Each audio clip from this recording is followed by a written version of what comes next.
আমরা আজকে বুঝতেছি না, মানুষ বুঝতেছে না তাদের চাওয়া কি, তাদের আসলে কি চাওয়া উচিত এটা মানুষ বুঝতেছে না। হ্যাঁ, কেউ মনে করতেছে আমি ভোট দিতে পারলে আমার সমস্যার সমাধান হয়ে যাবে, আর কোনো সমস্যা থাকবে না আমার জীবনে। তো ভোট তো তুমি দিবা, কাকে দিবা? ওমরকে তো এই পর্যন্ত আসতেই দেওয়া হয় নাই। যে ওমর তোমাদের মহল্লার মধ্যে, আপনাদের মহল্লার মধ্যে যে লোকটা ওমরের সাথে সবচেয়ে বেশি মেলে, ওই লোকটা নির্বাচনে দাঁড়াতে পারবে কোনোদিন? দেখবেন যে যারা স্কুল কলেজে পড়ে তারা একটু ইউরোপ আমেরিকার প্রতি, কাফেরদের প্রতি একটু মুগ্ধ। পুরুষ মানুষ দেখার দ্বারা উত্তেজিত হয়, মহিলা মানুষ দেখার দ্বারা উত্তেজিত হয় না। সারা ওয়ার্ল্ডে পর্নোগ্রাফির কনজিউমার সবচেয়ে বেশি পুরুষ মানুষ। মুসলমানদেরকে মতামত না নিয়ে যা ইচ্ছা তাই করবেন, ওই দিন আর এই দেশে ফেরত আসবে না ইনশাআল্লাহ। লা হাল্লা ইল্লা শরিয়তি, লা হাল্লা ইল্লা শরিয়তি, শরীয়ত ছাড়া সমাধান নাই। আমার দিন আমার জমিন। তাকবীর, তাকবীর, তাকবীর।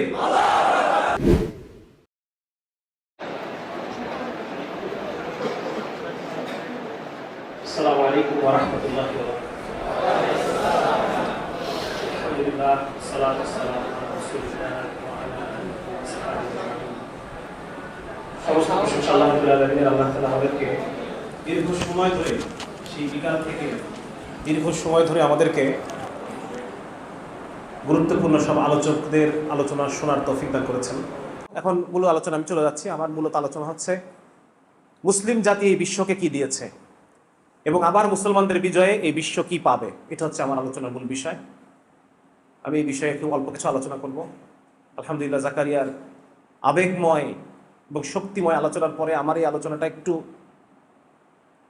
পানসে লাগতে পারে, কিন্তু আমার মনে হয় যদি এগুলো আপনারা শোনেন, হয়তো আবার অতীত থেকে প্রেরণা নিয়ে ভবিষ্যতে আবার এই মানব জাতিকে, ইসলাম যেরকম এসে মানব জাতিকে তার মানে চরম সাফল্য, মানব জাতির চরম সাফল্যের পর্যায়ে ইসলাম আমাদের সলফে সালেহীন তারা মানুষকে পৌঁছে দিয়েছিলেন।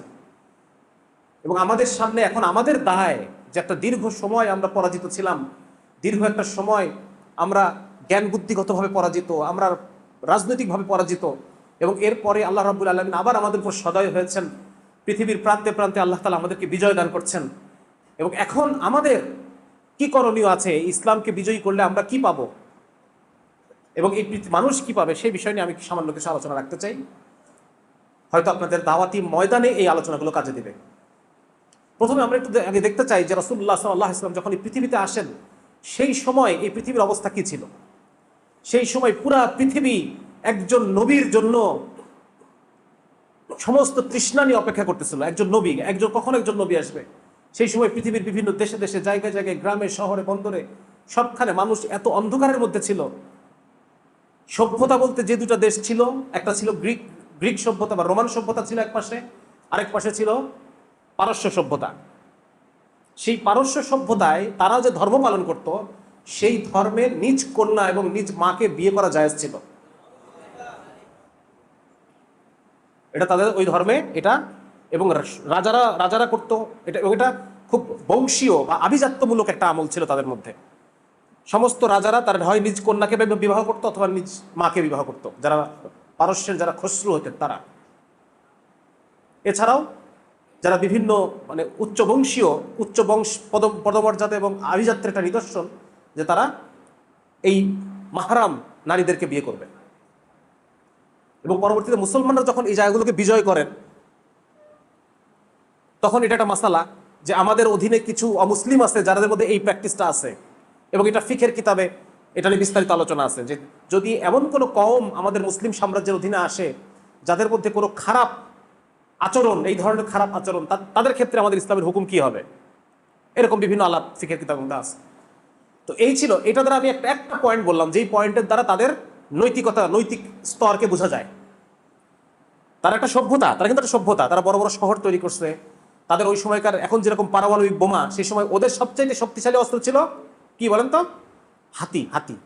পারস্যের হাতি ওই সময় সবচাইতে মানে কি বলা যায়, ইনভিনসিবল। মানে যার কাছে হাতি থাকবে ওকে পরাজিত করা যাবে না।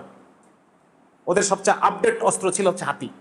সেই হাতিকে সামনে বর্ম পরায়ে, হ্যাঁ, ওই কাঁটাওয়ালা বর্ম পরানো হইতো যেন, এরকম।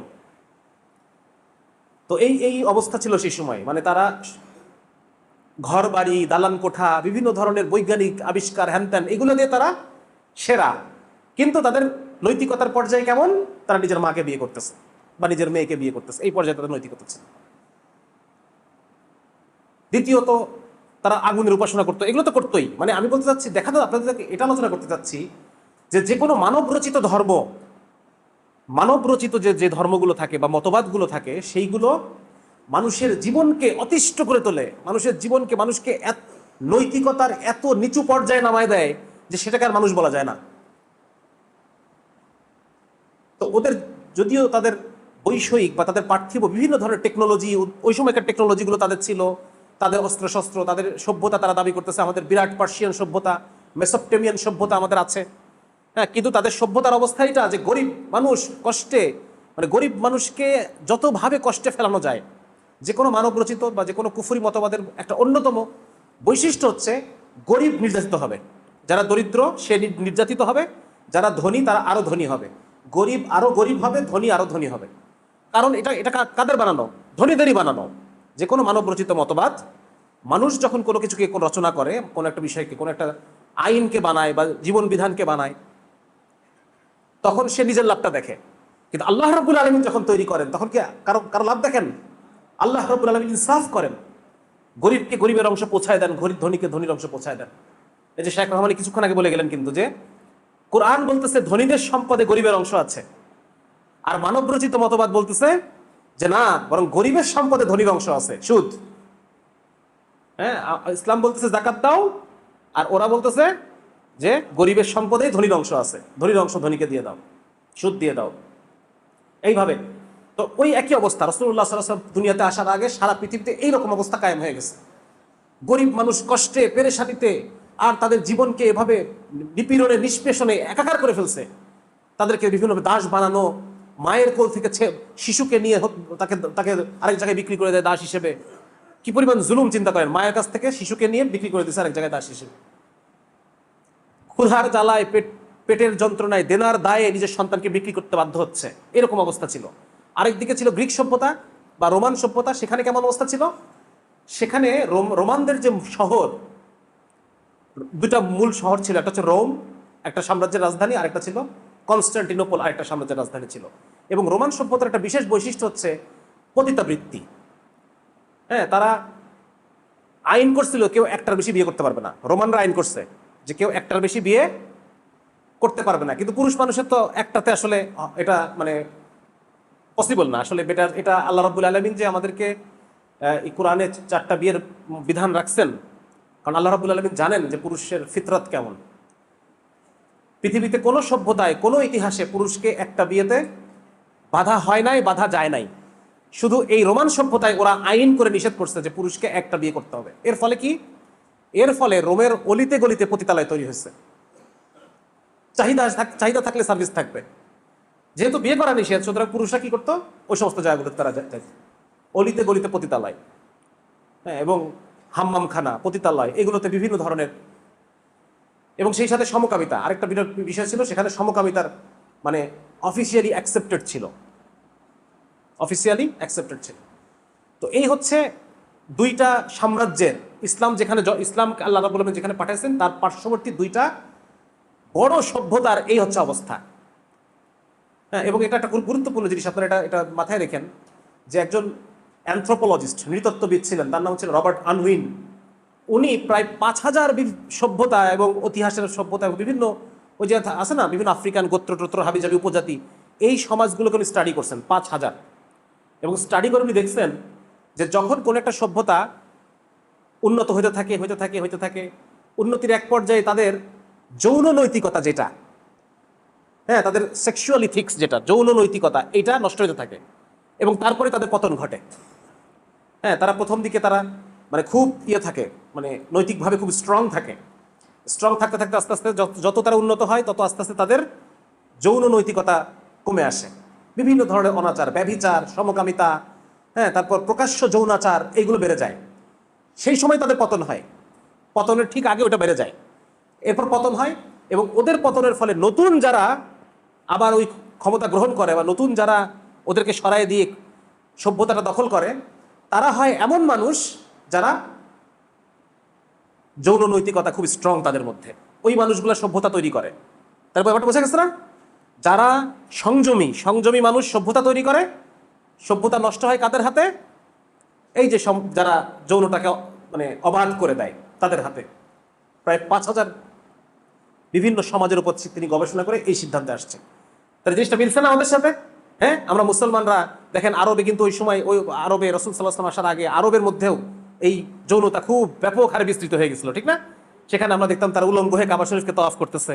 হ্যাঁ, সেখানে বিভিন্ন ধরনের বাজে আচরণ সেখানে ছিল, সারা পৃথিবীর বিভিন্ন জায়গায় ছিল। তারপরে যখন মুসলমানরা আসছে, মুসলমানরা তৌহিদের শিক্ষায় দীক্ষিত, সেখানে তারা নৈতিক জীবনযাপন করতেছে। তাদের হাতে আল্লাহ রাব্বুল আলামিন কাদেরকে পরাজিত করছেন? দুইটা নষ্ট সভ্যতাকে আল্লাহ পরাজিত করছেন তাদের হাতে। আবার যখন মুসলমানরা নষ্ট হয়ে গেছে, তখন আল্লাহ তাআলা এই ক্ষমতাকে অন্য কারো হাতে দিয়ে দিচ্ছেন, ঠিক না? ইতিহাস এভাবে ইতিহাস রিপিট হয়, বারবার রিপিট হয়। আজকে পাশ্চাত্য সভ্যতার যে অবস্থা, এতে বোঝা যাচ্ছে তারা ধ্বংসের একদম কিনারে দাঁড়ায় আছে, ঠিক কিনা? এবং ধ্বংসটা হচ্ছে কাদের হাতে? এমন মানুষের হাতে যারা নৈতিকতায় খুব স্ট্রং। হ্যাঁ, আমাদের আফগানি ভাইয়েরা, তাদের হাতে এদের পতন হচ্ছে, ঠিক কিনা? তার মানে এটা বোঝা গেল যে আমরা যদি মুসলমানরা যদি আবার বিজয়ী হইতে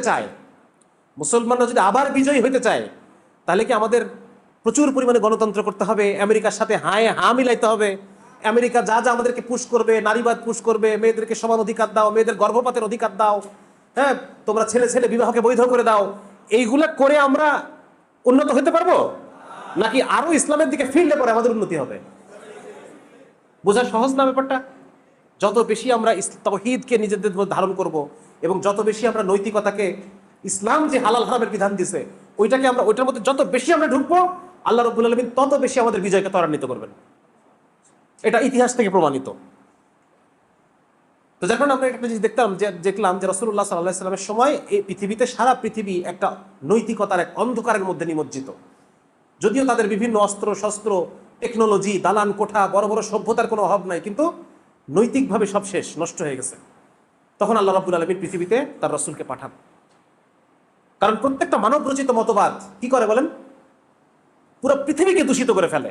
পুরো পৃথিবীর আলো বাতাস থেকে শুরু করে নিয়ে জন্তু জানোয়ারের জীবনকে পর্যন্ত দূষিত করে ফেলে।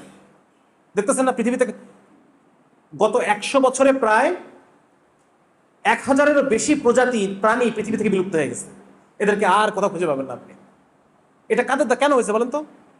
এই যে করোনার মধ্যে আমরা সব ঘরের মধ্যে ঢুকে আছি, আবার সমুদ্র সৈকতগুলো তার আগের রূপ ফিরে পাচ্ছে, আবার ওই প্রাণীগুলো ফেরত আসতেছে যারা মানুষের কারণে থাকতে পারে না, দূরে চলে গেছে। সেন্ট মার্টিনের সমুদ্র সৈকতটা আবার সুন্দর হয়ে গেছে, আবার গাছপালা জন্ম নিচ্ছে, আবার ওই যে প্রাণীগুলো আগে দেখা যেত না তারা আবার ফেরত আসতেছে। নষ্ট করছে কারা? এগুলা আমরা নষ্ট করছি। এবং আরো ভালোভাবে বলা গেলে এই বর্তমান যে পাশ্চাত্য সভ্যতা, এরা নষ্ট করছে, সারা পৃথিবীকে নষ্ট করছে। সারা পৃথিবীতে যেভাবে ইচ্ছা সেভাবে কলকারখানা নির্মাণ করছে। আর যে এই পৃথিবীকে যে আমরা এগুলো পড়ছেন না আপনারা, গ্লোবাল ওয়ার্মিং পড়ছেন, গ্রিন হাউস ইফেক্ট পড়ছেন, হ্যাঁ, পৃথিবীর একটা অংশ পানির নিচে চলে যাচ্ছে, এগুলো পড়ছেন আপনারা। এটা কেন হচ্ছে? কাদের জন্য হচ্ছে? এই পশ্চিমা সভ্যতার কারণে হচ্ছে। অথচ ইসলাম আমাদেরকে কি শেখাইছে? আমাদের রাসূল সাল্লাল্লাহু আলাইহি ওয়াসাল্লাম আমাদেরকে শেখাচ্ছেন যে প্রবাহমান পানির ভিতরে অপচয় আছে। আল্লাহ রাসূল শেখাচ্ছেন না? আর এরা যত কলকারখানা বানাইছে, ওই বর্জ্য পদার্থ নিয়ে ফেলতেছে কই? নদীগুলো নষ্ট হচ্ছে, মানুষের জীববৈচিত্র্য নষ্ট হচ্ছে। কত ধরনের আগে ধান পাওয়া যেত, সব ধানের জাতগুলো সব শেষ, মাছের জাত শেষ। তাহলে এই মানব রচিত যে কোনো মতবাদ আলো বাতাসকে পর্যন্ত দূষিত করে ফেলে। এবার বুঝে আসছে? এটা মানুষের জীবনকে অসহনীয় করে ফেলে, অসহনীয়। ইউরোপ আমেরিকায় প্রতি বছর ব্রাজিল থেকে 20 লক্ষ কিশোরী পাচার হয়। কত? প্রতি বছর শুধুমাত্র ব্রাজিল, আর্জেন্টিনা, দক্ষিণ আমেরিকার যে দেশটা আছে, এই দক্ষিণ আমেরিকা থেকে প্রতি বছর 20 লক্ষ কিশোরী মেয়ে, আন্ডার 20 কিশোরী মেয়ে পাচার হয়। কোথায়? ইউরোপ এবং আমেরিকার যে পতিতালয়গুলো আছে সেখান থেকে। আর তাদের লাশ বের হয়, আর তারা বেরোতে পারে না কোনোদিন। কারণ যে বিক্রি করছে আর যে কিনছে, তারা কি ওকে মুক্ত করে দেওয়ার জন্য কিনছে? হ্যাঁ, পয়সা কামাই না করে ছেড়ে দিবে? তাহলে এখন আপনি আমাকে বলেন, এই যে 20 লক্ষ মেয়ের যে কষ্ট, এই কষ্টটার কাদের কারণে হইল? এই পশ্চিমা সভ্যতার কারণে, বিশ্ব ব্যবস্থার কারণে। এই যে সেকুলারিজম, লিবারিজম, ক্যাপিটালিজমের যে একটা জাল তারা সারা পৃথিবীতে বিস্তার করছে এই কারণে, ঠিক কিনা? সারা পৃথিবীতে 40 কোটি মানুষ প্রতি বছর মাদকের যে মানে মাদকের খাবারই তারা ঢুকতেছে, মানে ঢুকে ঢুকে জীবনকে তারা নষ্ট করে দেয়, শেষ করে দেয় প্রতি বছর। তাহলে এই যে এতগুলো মানুষ, এই যে মাদকের মানে এটা তারা সিন্ডিকেট, এটা বুঝেন তো আপনারা? সারা পৃথিবীতে মাদক একটা মাফিয়াদের একটা সিন্ডিকেট, আপনি চাইলে বন্ধ করতে পারবেন? এই যে আমেরিকার প্রেসিডেন্ট কে হইলো? ট্রাম্প। ট্রাম্প জানে না যে তার এখানে কারা কারা মাদকের ব্যবসা করে সারা ওয়ার্ল্ডে? জানে কি না? হ্যাঁ, থামাইতে পারবে? থামাইতে পারবে না। তার মানে দেখেন, মানে পুরা বিশ্ব ব্যবস্থাটাই নষ্ট হয়ে আছে। এই ব্যবস্থার কারণে মানুষ কে কষ্ট পাচ্ছে? কে? মানুষ, গরিব মানুষ কষ্ট পাচ্ছে। তারপরে দেখেন আরো যদি বলি যে সারা পৃথিবীতে এখন এই মুহূর্তে 40 কোটি মানুষ দাস। 40 কোটি মানুষ, তাকে খাটানো হয় কিন্তু কোনো পয়সা দেওয়া হয় না। একটু কল্পনা করে দেখেন তো, আপনি সারাদিন পরিশ্রম করছেন কিন্তু আপনি এখন পয়সা দেওয়া হচ্ছে না। এরকম 40 কোটি মানুষ এখন পৃথিবীতে। কারা টিকায় রাখছে? খোঁজ নিয়ে দেখা গেল যে ইটালিতে একটা কোম্পানি সস তৈরি করে। কি তৈরি করে? সস তৈরি করে। এই সসটা ওরা বিক্রি করে হচ্ছে ইংল্যান্ডে। কোথায় বিক্রি করে? ইংল্যান্ডে। সসের যে টমেটো কোথা আসে? আফ্রিকার একটা দেশ থেকে আসে টমেটো। তাহলে এই যে সাপ্লাই চেইন, এটা কি বলে? Supply chain. তো সাপ্লাই চেইনের একদম শেষে ওই টমেটোর খেতে যে কাজ করতেছে, যে টমেটোগুলো তুলতেছে, তুলে সে বড় ট্রাকে করে ভরতেছে পাঠানোর জন্য, ওই লোকটা একটা দাস। ওই লোকটা কোনো বেতন দেওয়া হয় না। আপনারা আমাদের চা শ্রমিকদের কথা জানেন না? চা শ্রমিকদের বেতন কত প্রতিদিন? 40 টাকা ছিল, এটা বাড়ায় কত করছে? 150 টাকা করছে। একটা মানুষ একদিনে 150 টাকা কি করবে? 150 টাকায় বলেন, এক প্লেট ভাতের দাম কত? মানে আমি যদি একবেলা খাইতে চাই, এটার দাম কত একবেলা? তাহলে এখন বোঝেন, তাহলে একটা মানুষের প্রতিদিনকার বেতন 150 টাকা। তাহলে এটা একটা দাস প্রধান, এটা দাস তো, লোকটা দাস। একে তো 150 টাকা দেয়, কোনো কোনো জায়গায় কোনো টাকাই দেয় না, বিশেষ করে আফ্রিকার দেশগুলোতে টাকাই দেয় না। এই জন্য ওরা বলতেছে যে সমস্ত সাপ্লাই, বড় বড় কোম্পানির সাপ্লাই চেনের একদম শেষে দাস প্রথা আছে। তাহলে এই যে আরো আমাদের ইসলাম কি বলছে? শ্রমিকের ঘাম শুকানোর আগেই তাকে পারিশ্রমিক দিয়ে দাও। এখন বুঝছেন তো ইসলামকে কেন দরকার? সারা পৃথিবীর মানুষ আজকে কষ্টে আছে, আমি আপনি ইসলাম নিয়ে ঘরের মধ্যে বসে আছি। এই জন্য এই ইসলামটা নিয়ে আমার ওর কাছে পৌঁছানোর কথা ছিল। এই যে 20 লক্ষ কিশোরীর মা আর বাপ সারাটা জীবন চোখের পানি ফেলবে, এই চোখের পানির পিছনে আমি আপনি দায়ী।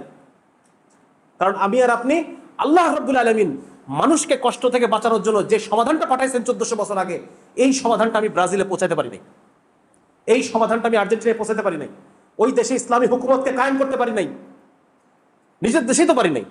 ওই দেশে কিভাবে করবো? ঘুমাই আছি সবাই, আমাদের বাপদাদারাও ঘুমাই আসছিল, আমরাও ঘুমাই আছি। আমরা মনে করতেছি যে নামাজ পড়বো, রোজা রাখবো, কোরআন তেলাওয়াত করবো, এই তো হয়ে গেল, আবার কি আর কি? কিন্তু আল্লাহ রাব্বুল আলামিন যে সমস্ত মানুষের সমস্যার সমাধান করার জন্য ইসলামকে পাঠাইছেন, সেই সমাধান যে আমরা জেনে বুঝে সেটাকে আমরা নিয়ে বসে আছি, আর আমরা আশায় আছি আল্লাহ রাব্বুল আলামিন আমাদেরকে জান্নাত দেবেন। কখনোই হবে না ভাই, এটা কখনোই হবে না। এই দায়িত্ব আদায় না করা পর্যন্ত শেষ নবীর উম্মতের উপরে যে দায়িত্ব, আর কোনো নবী আসবে না। এই দিনকে প্রত্যেক কাঁচা পাকা ঘরে পৌঁছানোর দায়িত্ব এই উম্মতের। উম্মত সেই কাজ করতেছে, আমরা করতেছি। চীন দেশে একটা অনুষ্ঠান হয়, কুকুর খাওয়া উৎসব। বছরে একবার তারা কুকুর খায়। তো খায় কিভাবে? জানোয়ারের মতো করে খায়। কুকুরটাকে গাছে ঝুলায় এক টানে দিয়ে তার চামড়াগুলো ছিঁড়ে ফেলে জীবন্ত অবস্থায়। জীবন্ত অবস্থায় সে মোসরামুসরি করবে, এটার দ্বারা গোস্তের টেস্ট বাড়বে। তাহলে মানুষ যখন নিজের মনের মতো যা ইচ্ছা তাই করে, এটার দ্বারা পশু প্রাণীরা পর্যন্ত, রাসূলুল্লাহ সাল্লাল্লাহু আলাইহি ওয়াসাল্লাম হাদিস, যে জালেমের জুলুমের কারণে সুখনাই নামে এক ধরনের পাখি আছে, সেই পাখি পর্যন্ত ছটফট করে নিজের ঘরের মধ্যে মারা যায়, নিজের বাসার মধ্যে মারা যায়। তারপরে মানুষ যে জুলুমি সিস্টেম তৈরি করছে, এই জুলুমি সিস্টেমের কারণে পশু প্রাণীরা পর্যন্ত কষ্ট করতে থাকে নাকি?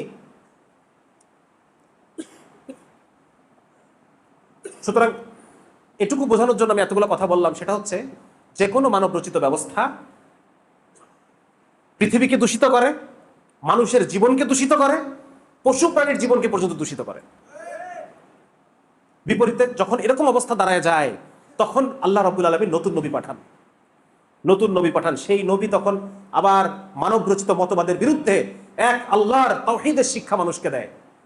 কারণ তাওহীদের শিক্ষা দিলেই তো মানুষ আল্লাহর হুকুমকে মানতে পারবে, ঠিক কি না? এই জন্য সমস্ত নবীরা শুরু করেন কোথা থেকে? যে আকীদা নষ্ট হয়ে গেছে সেই আকীদার সংশোধনের মাধ্যমে তারা শুরু করেন, যে সমস্ত মানব রচিত মতবাদ বাদ দাও, বলো লা ইলাহা ইল্লাল্লাহ। চলবো একমাত্র কার জন্য? কার সন্তুষ্টির জন্য? আল্লাহর সন্তুষ্টির জন্য। মানবো একমাত্র কাকে? আল্লাহ তাআলাকে। আনুগত্য করবো আল্লাহকে, ভয় করবো আল্লাহকে। এইটাকে বলে ইলাহ। আজকে ইলাহ শব্দটাই তো বুঝে আসে না। ইলাহ মানে কি? ইলাহ শব্দের অর্থ হচ্ছে এমন এক সত্তা, এমন এক জাত যাকে সর্বোচ্চ পরিমাণ ভয় করতে হয়, এর চেয়ে বেশি ভয় আর কাউকে করা যায় না। যাকে সবচেয়ে বেশি আনুগত্য করতে হয়, তার আনুগত্যের বিপরীতে যদি কেউ আনুগত্য দাবি করে তাহলে সে বাদ, সে তাগুত, সে বাদ, আনুগত্য আল্লাহর। ভয় যদি কেউ আরো বেশি ভয়, আল্লাহর চেয়ে বেশি ভয় যদি কেউ দাবি করে, সে কি? সে তাগুত। আমি আল্লাহকে বেশি ভয় করতে হবে আমার। আনুগত্য, ভয়, ভালোবাসা, তোষামদ, খোসামদ, এগুলো সর্বোচ্চ পরিমাণে যাকে করতে হয় উনি হচ্ছেন ইলাহ। আর এই ইলাহের ইলাহত্বকে যে চ্যালেঞ্জ করে সে হচ্ছে তাগুত, সীমালঙ্ঘনকারী। তো যখন নবীরা এসে এই ইলাহের ধারণাকে মানুষের মধ্যে পরিবর্তন করে দেয়, যে কোনো টাকা না, কোনো পয়সা না, কোনো চাকরি বাকরি না, কেউ তোমার ইলাহ না, কোনো ক্ষমতাশালী কিসরা কায়সার, খসরু বা কায়সার না, কোনো ক্ষমতাশালী সম্রাট না, কাউকে কেউ তোমার ইলাহ না, তোমার ইলাহ একমাত্র আল্লাহ রাব্বুল আলামিন। এই যে মানুষের অন্তরের মধ্যে যে পরিবর্তন, এই পরিবর্তনের কারণে মানুষ তখন আত্মসমর্পণ করে। কি করে? ইসলাম। আত্মসমর্পণ মানে সে তখন ওই ইলাহের সামনে সে ইসলামের মধ্যে ঢুকে আত্মসমর্পণ করে। আসলামতু লিরাব্বিল আলামিন। এই আত্মসমর্পণ করা মানে আমি এখন থেকে ইলাহের সমস্ত কথাকে কি করলাম? ইলাহের সমস্ত কথাকে মেনে নিলাম। এই আত্মসমর্পণটা আমাদের হয় না। অনেক দেখবেন যে হাজী সাহেব আসছে, বড় হাজী সাহেব, বড় এই সাহেব সেই সাহেব, কিন্তু এখনো তার আত্মসমর্পণ হয় নাই। হ্যাঁ, সে স্যাট করে ওঠে, ইসলামের কোনো মাসলা বললে সে স্যাট করে ওঠে। আছে না এরকম আপনাদের এলাকায়? দেখবেন যে বিরাট বড় দাড়ি রাখছে আর বিরাট বড় সৌদি জুব্বা টুব্বা পরে আসে, কিন্তু তাকে যদি বলেন যে ভাই হুজুর যদি একদিন একটু সুদের বয়ান করে, একটু পর্দার বয়ান করে, তাহলে পরে দেখবেন যে সে তার মুখটা বেজার হয়ে যায় নাকি? তার এখন আত্মসমর্পণ সে এখনো করতে পারে নাই। এজন্য ভাই আত্মসমর্পণ খুব গুরুত্বপূর্ণ। হ্যাঁ, এবং যখন মুসলমান জাতি, ওই আরব বেদুইনরা যখন নিজেকে আল্লাহর সামনে আত্মসমর্পণ করে দিছে, আল্লাহ রাব্বুল আলামিন পুরো পৃথিবীকে তাদের পায়ের নিচে এনে দিয়েছেন। শুধু আমাদের কাজ শুধু আত্মসমর্পণ করা। আমার কাজ শুধু আল্লাহকে রব হিসেবে, ইলাহ হিসেবে মেনে নেওয়া এবং আল্লাহর সমস্ত হুকুম আহকাম অনুসারে নিজের জীবনকে চালানো, ব্যক্তি জীবনকে, পারিবারিক জীবনকে, সামাজিক জীবনকে, রাষ্ট্রীয় জীবনকে, যত কিছু, যত জায়গা আমাকে আল্লাহ তাআলা আমার অধীনে দিয়ে দিবেন, এগুলোকে আমি আল্লাহর হুকুম মতো চালাবো। কোরআনের মধ্যে আসছে তারা এমন জাতি যাদেরকে যদি কোনো অঞ্চলে রাজত্ব দেওয়া হয় তারা নামাজ কায়েম করবে। আছে না কোরআনে আয়াতটা? তার মানে আমাকে যদি আল্লাহ তাআলা একটা পরিবার দেন, আমি ওই পরিবারে কি কায়েম করব? দ্বীন কায়েম করব। আল্লাহ রাব্বুল আলামিন যদি আমাকে একটা সমাজের ভার দেন, আমি ওখানে দ্বীন কায়েম করব। আল্লাহ তাআলা যদি আমাকে একটা রাষ্ট্রের ভার দেন, আমি ওখানে আল্লাহ দ্বীনকে কায়েম করব। এভাবে করে সারা পৃথিবীতে দ্বীনকে আল্লাহ তাআলা ছড়াবেন। যখন আরবের সেই বেদুইনরা, যাদের পায়ে নাই জুতা, হ্যাঁ, যাদের এটা আসছে যে যখন জাফর রাদিয়াল্লাহু তাআলা যখন নাজ্জাশীকে বলতেছে যে আমরা আগে মূর্তি পূজা করতাম, আমরা আগে মরা প্রাণী খাইতাম, আমরা আগে মেয়েদের সাথে এরকম জেনা ব্যভিচার করতাম, এমন সময় আল্লাহ রাব্বুল আলামিন একজন নবীকে পাঠালেন, পুত পবিত্র এক নবীকে। হ্যাঁ, তারপর আমরা আস্তে আস্তে এগুলো থেকে বের হয়ে আসলাম। ওইখানে পুরো বিস্তারিত আছে। এই জন্য ভাই আমাদের খুব জরুরি হচ্ছে সিরাত পাঠ করা। প্রতি বছর একটা সিরাত আপনাকে পড়তেই হবে, নাহলে ইসলামকে আপনি বুঝতেই পারবেন না। ইসলামকে আল্লাহ তাআলা কেন পাঠাইলেন এবং ইসলামের উদ্দেশ্য কি, আমার জীবনের উদ্দেশ্য কি, মানুষ আমার দাওয়াতি কাজের উদ্দেশ্য কি, কিভাবে আমি এই কাজটা করব, এই সব কিছু আল্লাহ তাআলা ওই সিরাতের মধ্যে রেখে দিয়েছেন। কেউ যদি সিরাত পাঠ না করে তাহলে পরে সে আসলে ইসলামকে সে বুঝলই না। আর সিরাত পাঠের সাথে যদি একবার ওমরা করে আসতে পারেন, তাহলে পরে দেখবেন যে সব জীবন্ত হয়ে গেছে আপনার কাছে। হ্যাঁ, এই তো রাসূল, এই তো উসমান রাদিয়াল্লাহু তাআলা, এই তো উহুদের শহীদরা, এই তো বদরের শহীদরা। একবার যদি করে আসতে পারেন দেখবেন যে পুরো সিরাতটা আপনার সামনে জীবন্ত হয়ে গেছে। ইসলাম আপনার সামনে জীবন্ত, মানে শুধু বইয়ের পাতায় ইসলাম না, আপনার চোখের সামনে তখন ইসলাম চলে আসছে। আল্লাহ রাব্বুল আলামিন যখন এই আরবের যে বেদুইন গোত্র, এদেরকে যখন আল্লাহ তাআলা বুঝ দিলেন, তখন তারা এমন সোনার মানুষে পরিণত হলো যে মাত্র 50 বছরের মধ্যে অর্ধেক পৃথিবী তারা দখল, আল্লাহ তাআলা তাদের পায়ের নিচে এনে দিলেন। মাত্র 50 বছরের মধ্যে অর্ধেক পৃথিবী তাদের পায়ের নিচে, অর্ধেক পৃথিবী। যার কারণে এখন দেখবেন যে বিজ্ঞানীরা বলে যে ইসলামের স্বর্ণযুগ।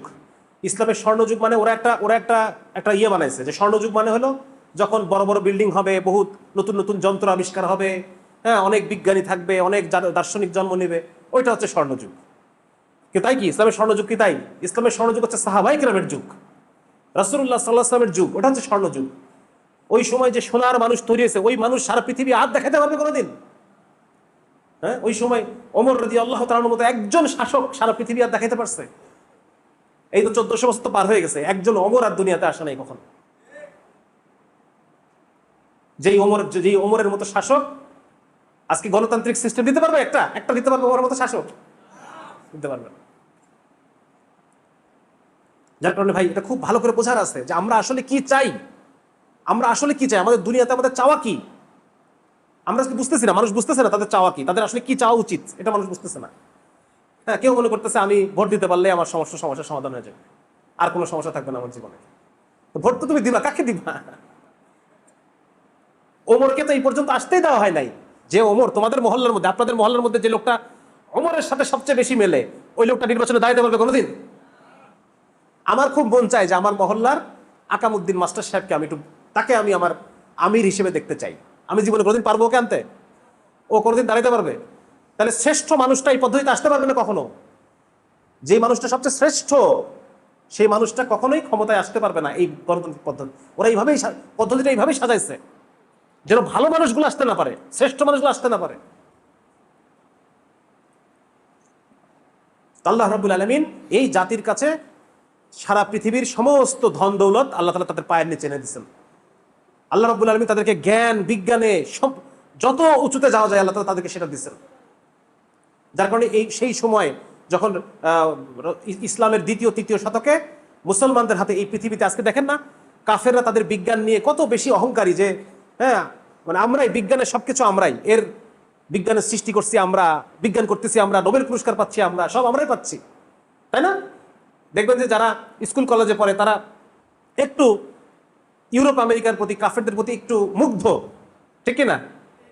মুগ্ধতা কাজ করে। যারা আমাদেরকে মানে ওরা আসলে আমাদের এই ইতিহাসটা জানে না যে ওরা আজকে এত জ্ঞান বিজ্ঞান এত উন্নত হলো, এটা হলো কিভাবে, এটা ইতিহাসটা জানে না। সেই ইতিহাস একটা বড় করুণ ইতিহাস। হ্যাঁ, সেই ইতিহাসের মধ্যে আছে লুটপাট আর মানে চুরি ডাকাতের ইতিহাস। এই বাংলাদেশ, আজকে আমরা বাংলাদেশ, আজকে আমরা পৃথিবীর অন্যতম দরিদ্র দেশগুলোর মধ্যে একটা, নাকি? তৃতীয় বিশ্ব বলে আমাদের, কি বলে? ওরা আমাদেরকে বলে তোমরা তৃতীয় বিশ্ব। চিন্তা করা যায়? অথচ আজকে 2001, আজকে কত সাল? আজ থেকে ঠিক 300 বছর আগে আমরা ছিলাম এই পৃথিবীর সবচেয়ে ধনী দেশ। সবচেয়ে ধনী দেশ আমরা ছিলাম। 1700 সালের একটা হিসাব আছে, সেখানে দেখা যাচ্ছে এই পৃথিবীর সবচাইতে ধনী অঞ্চল হচ্ছে ভারত। চীনকে টপকায় ভারত ফার্স্ট হয়েছে। আর ভারতের মধ্যে সবচাইতে ধনী অঞ্চল হচ্ছে বাংলাদেশ। 300 বছর ধরে ওরা যে আমাদেরকে 190 বছর আমাদেরকে শাসন করলো, মানে লুটপাট করে একেবারে আমাদের 100 বছরের মধ্যে 31টা দুর্ভিক্ষ ঘটাইছে এই বাংলাদেশে। 31টা দুর্ভিক্ষ 100 বছরের মধ্যে। যার কারণে প্রায় 4 কোটি মানুষ এই বাংলাদেশে, আমার দাদা, আমার পরদাদা, আপনার পরদাদা, 4 কোটি মানুষ না খেয়ে মারা গেছে। না খেয়ে মারা গেছে। তাহলে চিন্তা করেন, সবচাইতে ধনী অঞ্চলকে যদি না খেয়ে মারতে হয় তাহলে কি পরিমাণ ওটাকে লুটপাট করতে হবে, ঠিক আছে না? মনে করেন যে আপনাদের এই রাজবাড়িতে সবচেয়ে ধনী যে লোকটা, এই লোকটা আজ থেকে 5 বছর পর না খেয়ে মরে গেল, তাহলে এই লোকটার বাড়িতে কি পরিমাণ চুরি হইতে হবে, এই লোকের বাড়ি, ব্যাংক ব্যালেন্স আর জমি জমা কি পরিমাণ চুরি করতে হবে, তাহলে এই লোকটা 5 বছর পর না খেয়ে মারা যাবে। ওই কাজটা হয়েছে আমাদের সাথে। এবং এই টাকা, এই বেঙ্গল থেকে যত পাচার করা যত টাকা, এই সমস্ত টাকা তারা ওখানে জ্ঞান বিজ্ঞান, শিল্প, তারপর হচ্ছে বিভিন্ন কলকারখানা নির্মাণ, এগুলো তারা ব্যবহার করছে। এগুলো আমার কথা না, এগুলো ওদেরই ইতিহাসবিদরা এই কথা লিখছে ওদের বইতে। খ্রিস্টান ইতিহাসবিদরা এগুলো লিখে গেছে যে এই বেঙ্গল অঞ্চলের টাকা যদি না থাকতো তাহলে আজকে ইংল্যান্ড এত উন্নতি করতে, জ্ঞান বিজ্ঞানে, শিল্পে, বাণিজ্যে এত উন্নত করতে পারে না। বিজ্ঞান করতে হলে তো পয়সা লাগে, বিজ্ঞানী পালতে হয়, বিজ্ঞানীকে মাসে মাসে বেতন দিতে হয়। তারপর ওই বিজ্ঞানী সারা বছরে একটা গবেষণা শেষ করতে পারবে কিনা সন্দেহ আছে, তারপরে তাকে টাকা দিতে হয়। 30টা রিসার্চ করবেন, তার মধ্যে একটা সাকসেসফুল হবে, 29টা টাকা জলে চলে যাবে। এই টাকা জলে দেওয়ার মতো সামর্থ্য থাকতে হয়, তারপরে বিজ্ঞান করা যায়। একটা সময় আমাদের সব ছিল, তখন আমরা করছি, মুসলমানদের সব ছিল। মুসলমানরা আজকে যে আধুনিক যে সায়েন্স, এই সায়েন্সের অধিকাংশ ভিত্তিগুলো মুসলমানদের হাতে তৈরি। এই বিজ্ঞানের যে ভাষা ছাড়া বিজ্ঞান করা যায় না, সে বিজ্ঞানের মূল বিষয় হচ্ছে, যারা আপনারা সায়েন্স পড়েন তারা এটা বিষয়টা ভালো বুঝতে পারবেন।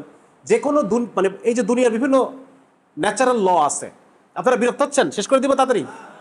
বিভিন্ন ন্যাচারাল ল আছে, যেমন ধরেন গাছের উপর থেকে একটা জিনিস যখন পড়ে, ওটা কেন উপরের দিকে যায় না, কেন নিচের দিকে আসে সবসময়? এটা কি বলে? মহাকর্ষ বল বলে, তাই না? তো এই যে একটা দুনিয়ার একটা আইন, যে আল্লাহ তাআলার এটা তাকদীর, একটা আইন, যে উপর থেকে কিছু ফেললে নিচে পড়বে সবসময়। পানি দেখেন না, টাইলস ওয়ালারা কি করে, সুন্দর করে যে একটা মেশিন দিয়ে বসায়, পানি সবসময় নিচের দিকে যাবে। তো এই যে যায়, এটা কেন যায়? এই কারণটাকে তারা একটা অঙ্কের সূত্রের মাধ্যমে তারা প্রকাশ করে। বুঝা গেল? এই সূত্রের মধ্যে প্রকাশ করে, এভাবেই বিজ্ঞান তৈরি হয়। তো এই যে অঙ্কের যে সূত্র, এই অঙ্কটা আবিষ্কার করছে মুসলমানরা। বীজগণিতের মাধ্যমে প্রকাশ করা হয়। এটা আবিষ্কারক কে? আল খাওয়ারিজমি নামে একজন বিজ্ঞানী।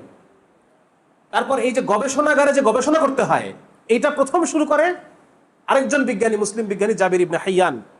তাকে বলা হয় রসায়ন বিদ্যার জনক। ঠিক আছে না? উনি শুরু করছে প্রথম এটা। 3 নম্বর হচ্ছে, যারা রিসার্চ করে তারা একবার রিসার্চ করার পর আরেকবার, মানে আগে একটা রেজাল্ট, পরে একটা রেজাল্ট, দুটা রেজাল্টকে মিলায় দেখে যে আগের রেজাল্টের সাথে এই রেজাল্টের কোনো পার্থক্য আছে কিনা। ধরেন আপনাদের সবার আমি একটা ওজন নিলাম, ওজন নেওয়ার পর এরপর আপনাদেরকে আমি 3 মাস বৃহস্পতিবার সোমবার রোজা রাখাইলাম, 3 মাস পরে আবার ওজন নিলাম। এখন আমি মিলাবো আগের রেজাল্টের সাথে পরের রেজাল্ট। যদি আপনার ওজন কমে, তাহলে বুঝতে হবে কি, যে এই রোজা রাখার দ্বারা তার কি হয়েছে, ওজন কমছে। বোঝা গেল? এভাবে বিজ্ঞান তৈরি হয়। তো এইটা তো এই যে আগে পরে মিলাইতে হবে, এটা তৈরি করেন কে? এটা হচ্ছে ইবনে হাইসাম নামে একজন বিজ্ঞানী ছিলেন, মুসলিমদের ইবনে হাইসাম এটা তৈরি করেন। তারপর একটা বিজ্ঞান যখন একটা গবেষণা করে একটা ফলাফল পায়, এই ফলাফলটাকে তারা ওই গবেষণা আবার কয়েকবার করে করে বারবার দেখে, প্রত্যেকবার একই রেজাল্ট আসে কি আসে না। যদি প্রত্যেকবার একই রেজাল্ট আসে, তাহলে ঠিক আছে ওইটা, নাকি? আবার যদি বারবার রেজাল্ট বদলায় যায়, তাহলে ওটা হয় নাই, পরীক্ষাটা ঠিক মতো হয় নাই। এই যে বারবার করে পরীক্ষা করা, এটা করে কে? আল বিরুনি। হ্যাঁ, উনি এটা করেন। তারপর বিজ্ঞানের আরেকটা নিয়ম হচ্ছে, ধরেন 2 গ্রুপ মানুষ নিলাম, 2 গ্রুপ মানুষ নিয়ে এক গ্রুপকে শুধু পানি পুশ করলাম, আরেক গ্রুপের মধ্যে একটা মেডিসিন দিলাম। এখন আমি তুলনা করে দেখবো যে কার মধ্যে কি পরিবর্তন। যদি ওদের মধ্যে পরিবর্তন হয়, বুঝতে হবে ওই পরিবর্তনটা মেডিসিনের কারণে হয়েছে। বোঝা গেল? তাহলে এইভাবে যে কাজটা করা, যে 2টা গ্রুপ রাখা, এইভাবে এটা প্রথম করে মুসলিম বিজ্ঞানী আবু বকর আল রাজি, প্রথম এটা করেন। তারপর হচ্ছে, আজকে আপনারা বিভিন্ন ওষুধ খান, নাপা ওষুধ খান না? নাপা ওষুধের গায়ে কি লেখা থাকে বলেন তো? প্যারাসিটামল বিপি কত মিলিগ্রাম? সবাই জানে এটা 500 মিলিগ্রাম। এই যে 500 খাইলে পরে আপনার অসুখ সারবে, হ্যাঁ, এইটার জন্য 600 দরকার নাই। আবার 200 খেলে আপনার কাজ হবে না, হবে? ছোট বাচ্চার হবে, আপনার হবে না। তাহলে এই যে ওটা যে 500 হইতে হবে, এই যে মাপ, সুনির্দিষ্ট মাপ, এই মাপটা প্রথম শুরু করেন আল কিন্দি। প্রথম উনি ওষুধের ডোজ নির্ণয় করেন, যে কোন ডোজে খেলে পরে অসুখ সারবে। ঠিক আছে? তারপর ধরেন বললাম যে বীজগণিত, এই বীজগণিত কে বানিয়েছে? এই যে আল খাওয়ারিজমি। আজকে যে আপনি দেখতেছেন, এত কম্পিউটার, প্রজেক্টর, এত কিছু দেখতেছেন, এইগুলোর মূল যে পদ্ধতিতে এটা কাজ করে, সেটাকে বলা হয় এলগরিদম। ফেসবুক, ইউটিউব সব এভাবে কাজ করে। এই এলগরিদমের যিনি জনক, তিনি হচ্ছে আল খাওয়ারিজমি। তার নামটাকে বিকৃত হয়ে আল খাওয়ারিজমি এলগরিদম এরকম হয়ে গেছে। তার নামটা থেকেই এলগরিদম শব্দটার উৎপত্তি। তারপর যারা সায়েন্স পড়ছে তারা জানে ত্রিকোণমিতি, যেটা, এই ত্রিকোণমিতির যারা জনক, তারা মুসলমানরা। হ্যাঁ, মুসলমানরা দেখতে গেছিল যে আপনার ওই সূর্য, আমাদের সাথে সূর্য, নামাজের ওয়াক্তের সাথে সূর্যের একটা হিসাব আছে না আমাদের, ওই ওয়াক্ত নির্ণয় করার জন্য তারা এই ত্রিকোণমিতির আবিষ্কার করছে। বোঝা গেল? এটা করছে কে? ওনার নাম হচ্ছে আল মারওয়াজি। তারপর শূন্য, আপনারা রোমান অক্ষর চেনেন? হ্যাঁ, রোমান অক্ষরে যদি 99 লিখতে হয়, কিভাবে লিখতে হয় বলেন দেখি? কেউ পারবেন বলতে? একজন দাঁড়ায় বলেন, কি 99 লিখবেন কিভাবে? পারবেন কেউ? 99 লেখা খুব জটিল। 99 লিখতে হলে আপনার লিখতে হয় ফার্স্টে, না 99 লেখাটা কষ্টের না, আরো 97 লেখাটা কষ্টের। ধরেন ওখানে 30 লিখতে হলে এক্স এক্স এক্স, এটা মানে হচ্ছে 30, বুঝছেন? তারপর ধরেন যে আপনি যদি 38 লিখতে যান, তাহলে লিখতে হবে এক্স এক্স এক্স, ভি লিখতে হবে, ভি মানে 5, তারপর 1 2 3, 3টা আই লিখতে হবে, তার মানে হলো 38। মানে শূন্য নাই কোনো। শূন্য থাকলে সহজ না, 3 0 হয়ে গেল, 0 30। কিন্তু ওদের ক্ষেত্রে এটা ওদেরকে অনেক বড় লিখতে হয়। ধরেন আপনি যদি লিখতে চান 2024, আপনার অনেক বড় একটা কিছু লিখতে হবে, অনেকগুলা এক্স টেক্স ওয়াই টোয়াই, হ্যাঁ, সি ভি এম, এগুলো মিলে একটা বড় সংখ্যা লিখতে হবে। এটা হলো 2024। তো শূন্য লেখার দ্বারা যে আমাদের জীবন সহজ হয়ে গেছে, এই শূন্যটা আবিষ্কার করছে মুসলমানরা। একটা মত অনুসারে মুসলমানরা, আরেকটা মত অনুসারে ভারতে। যার কারণে এই যে 0 1 2 3 4 5 6 7 8 9 এটাকে বলা হয় অ্যারাবিক নিউমেরালস বা আরব সংখ্যা, কারণ মুসলমানরা এটা প্রথম সারা পৃথিবীতে ছড়াই দিচ্ছে। হ্যাঁ, তারপর হচ্ছে আপনার আরো বিভিন্ন ফিজিক্সের বিভিন্ন ইয়ে আছে, এগুলো সব আমাদের মুসলমানদের আবিষ্কার। তো আজকে মুসলমানরা যদি এই আবিষ্কার না করতো, আজকে বিজ্ঞান আসে এখানে, তাহলে তোমরা কিসের অহংকার করতেছো আমাকে বলো। এবং আরো মজার কথা হচ্ছে, মুসলমানদের যে জ্ঞান বিজ্ঞানের বিশাল ভান্ডার, এইটাকে খ্রিস্টানরা অনুবাদ করছে ল্যাটিন ভাষায়। কিন্তু মজার কথা হচ্ছে, অনুবাদের সময় বহু রচনায় তারা মুসলমানদের নামই নেয় নাই, আর নাম নেয় নাই। এটাকে কি বলে জানেন? এটা কি বলে? প্লেজারিজম বলে, চুরি। কি বলে এটাকে? চুরি বলা যাবে না, বলতে হবে চুরি, মানে আরো খারাপ ভাবে। আমাদের এক ভাই বলতো, চোর না তুই চোর। হ্যাঁ, তো এটা ইউরোপের আজকের ইতিহাস হচ্ছে চুরি, ডাকাতি, লুটপাটের ইতিহাস।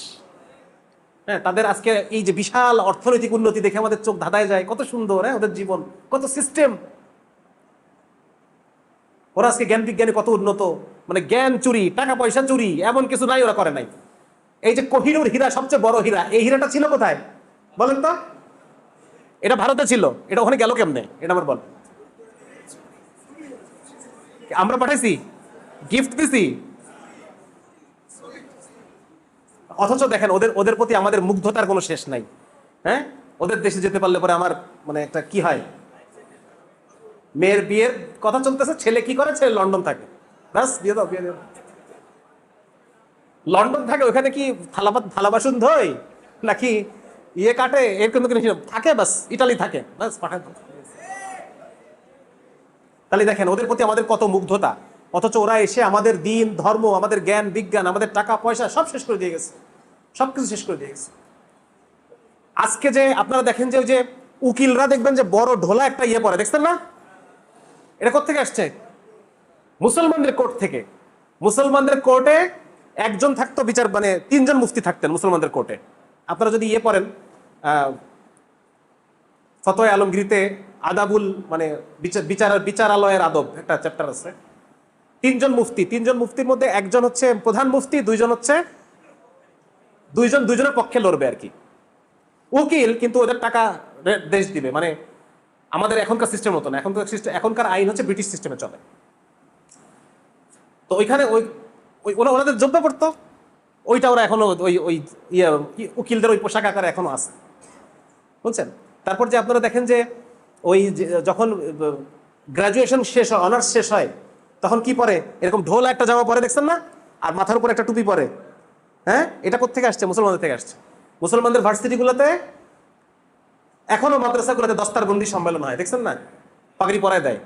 হ্যাঁ, ওই সময় ভার্সিটিগুলোতে যখন কেউ ধরো ফারেক হইতো, কেউ এলএম থেকে ফারেক হয়েছে, কেউ ডাক্তার হয়েছে, কেউ ইঞ্জিনিয়ার হয়েছে, যখন ফারেক হইতো, হওয়ার পর তার মাথায় পাগড়ি পরে দেওয়া হইতো এবং তার মাথার উপর একটা কোরআন শরীফ রাখা হইতো, রেখে তাকে কিছু শপথ করানো হইতো।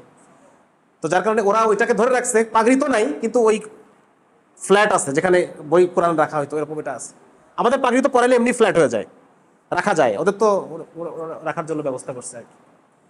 তো ওরা আমাদের এই বিষয়গুলো দেখেন, একটা সময় মুসলমানদের এত শান শওকত ছিল, ইটালির দক্ষিণ অঞ্চলে সিসিলি, এটা মুসলমানদের শাসন ছিল। পরবর্তীতে খ্রিস্টানরা এসে ওটা দখল করে নিচ্ছে। কিন্তু খ্রিস্টানদের যে রাজা ছিল, রজার দ্য সেকেন্ড, সে তার দরবারের যে দরবারটা ছিল, এই দরবারটার নিয়ম ছিল যে সবাই আরবদের মতো পোশাক পরবে। আজকে দেখেন না, আমরা একটু কোটটাই পড়তে পারলে একটা কি খুব একটা ভাল লাগে না? হ্যাঁ, কোটটাই পড়লে একটা শরীরে একটা মোটামুটি, ভাই বলতেছে মোটামুটি, ওই সময় জব্বা পড়লে মোটামুটি শরীরে একটা ভাব চলে আসতো। ওই সময়কার ইউরোপে যারা একটু পশ কিড, হ্যাঁ, যারা একটু আধুনিক মডার্ন ছেলে পেলে, তারা কথার মধ্যে 2-1টা আরবি শব্দ ঢুকাই দিত। এখন আমরা 2-1টা ইংরেজি শব্দ ঢুকাইলে খুব হেভি না? ওই সময় এরকম ছিল এক সময়। আল্লাহ তাআলা আমাদেরকে ইজ্জত দিছিলেন কেন বলে তো? এই পুরো জিনিসটা কেন হলো? কারণ আমরা আল্লাহর হুকুমের সামনে আত্মসমর্পণ করছিলাম। মুসলমানদের এই জ্ঞান বিজ্ঞান করার জন্য, উন্নতি করার জন্য যেই রাষ্ট্রীয় একটা অবস্থা লাগে, অর্থনৈতিক একটা অবস্থা লাগে, এইটা ইসলামী শরিয়ার মাধ্যমে আসছিল। বুঝছেন? এই জ্ঞান বিজ্ঞান এর মূল কারণ হচ্ছে ইসলামী হুকুমত, ইসলামী শরিয়া। যখন আপনি ইসলামী শরিয়া কায়েম করবেন তখন কি হবে? এই যে নতুন রেসিং কার তৈরি করবেন, নতুন বাস তৈরি করবেন, কোথায় তৈরি করতেছে? হ্যাঁ, প্রচুর ফল ফ্রুট রপ্তানি করবেন, প্রচুর অর্থ ইনকাম করবেন, নিজের টেকনোলজিতে খাল খনন করবেন, নতুন নতুন শহর তৈরি করবেন। এটা ভিডিও দেখছেন আপনারা? একটা বিরাট চত্বর ছিল, বলতেছে এখানে আগে প্রচুর নেশা ছিল, নেশা করতো। হ্যাঁ, এখন এই জায়গাটা একদম একটা মানে বই টই দিয়ে একটা শিক্ষার প্ল্যাটফর্ম বানায় ফেলছে পুরো জায়গাটাকে। এই ভিডিও দেখছেন না? দেখছেন? তো ইসলামী হুকুমত এইরকম একটা অবস্থা তৈরি করবে, এবং যেখানে আমরা কি করবো? জ্ঞান বিজ্ঞান করবো। আপনারা জানেন কিনা নারায়ণগঞ্জে গাড়ির ফ্যাক্টরি হওয়ার কথা ছিল। একটা বিশেষ দেশের গাড়ি আমদানি বন্ধ হয়ে যাবে এই জন্য দেওয়া হয় নাই, অনুমোদন দেওয়া হয় নাই। এটা জানেন আপনারা? এই কাহিনী আপনারা জানেন না। বিশেষ একটা দেশ আমাদের দেশে গাড়ি রপ্তানি করে, তারা চায় নাই বলে আমাদের দেশে গাড়ির ফ্যাক্টরি হয় নাই। মানে বুয়েটের কিছু ছেলে তারা অনেক কম তেলে বেশি মাইলেজ যাবে এরকম গাড়ির ফর্মুলা তৈরি করছে, এবং ওইটাকে ভিত্তি করে তারা বাংলাদেশের নারায়ণগঞ্জে গাড়ির ফ্যাক্টরি করতে চাইছে। অনুমোদন টমে সব কি করছে, কিন্তু বিশেষ দেশ করতে দেয় নাই। বাংলাদেশের রাস্তাগুলো আপনারা অনেকেই প্লেনে চড়ছেন, এয়ারপোর্টের রাস্তা দেখছেন না কি সুন্দর? এটা কি বছর বছর নষ্ট হয়? কি সুন্দর রাস্তা না? তার মানে রাস্তা তোরা ঠিক মতো করতে পারিস, কিন্তু তোরা করস না। কেন করে না? এমন ভাবে রাস্তা করবে যেন বিশেষ একটা দেশ আমাদের দেশে টায়ার রপ্তানি করে, ওই টায়ারটা যেন ক্ষয় হয় বেশি বেশি। সুতরাং বিজ্ঞান হবে না। বিজ্ঞান করতে হলে কি লাগে? আর্থসামাজিক অবস্থা লাগে, পলিটিক্যাল। আগে লাগবে রাজনৈতিক স্বাধীনতা। রাজনৈতিক স্বাধীনতা হলে পাবেন অর্থনৈতিক স্বাধীনতা, তখন গিয়ে আপনি বিজ্ঞান করতে পারবেন। বুঝছেন? তো এই জন্য আসলে আমাদের চিন্তা করতে হবে, ইসলাম আমাদেরকে সব দিছে, সব। আজকে পশ্চিমা বিশ্ব তারা ধর্ম থেকে দূরে সরছে, আমাদেরকেও ধর্ম থেকে দূরে সরাইছে। ওরা খুলে ফেলছে পায়ের শেকল, আমাদের খুলে ফেলতে হয়েছে গলার মালা, মাথার মুকুট আমরা খুলে ফেলছি। এই জন্য ভাই সমাধান কিসে বলেন? আরো বেশি গণতন্ত্র।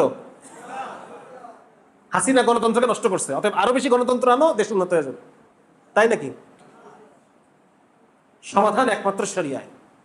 ইসলাম আমাদেরকে, আজকে দেখেন ওরা বিভিন্ন ধরনের কথা বলে যে কল্যাণ রাষ্ট্র, হ্যান ত্যান ইত্যাদি ইত্যাদি।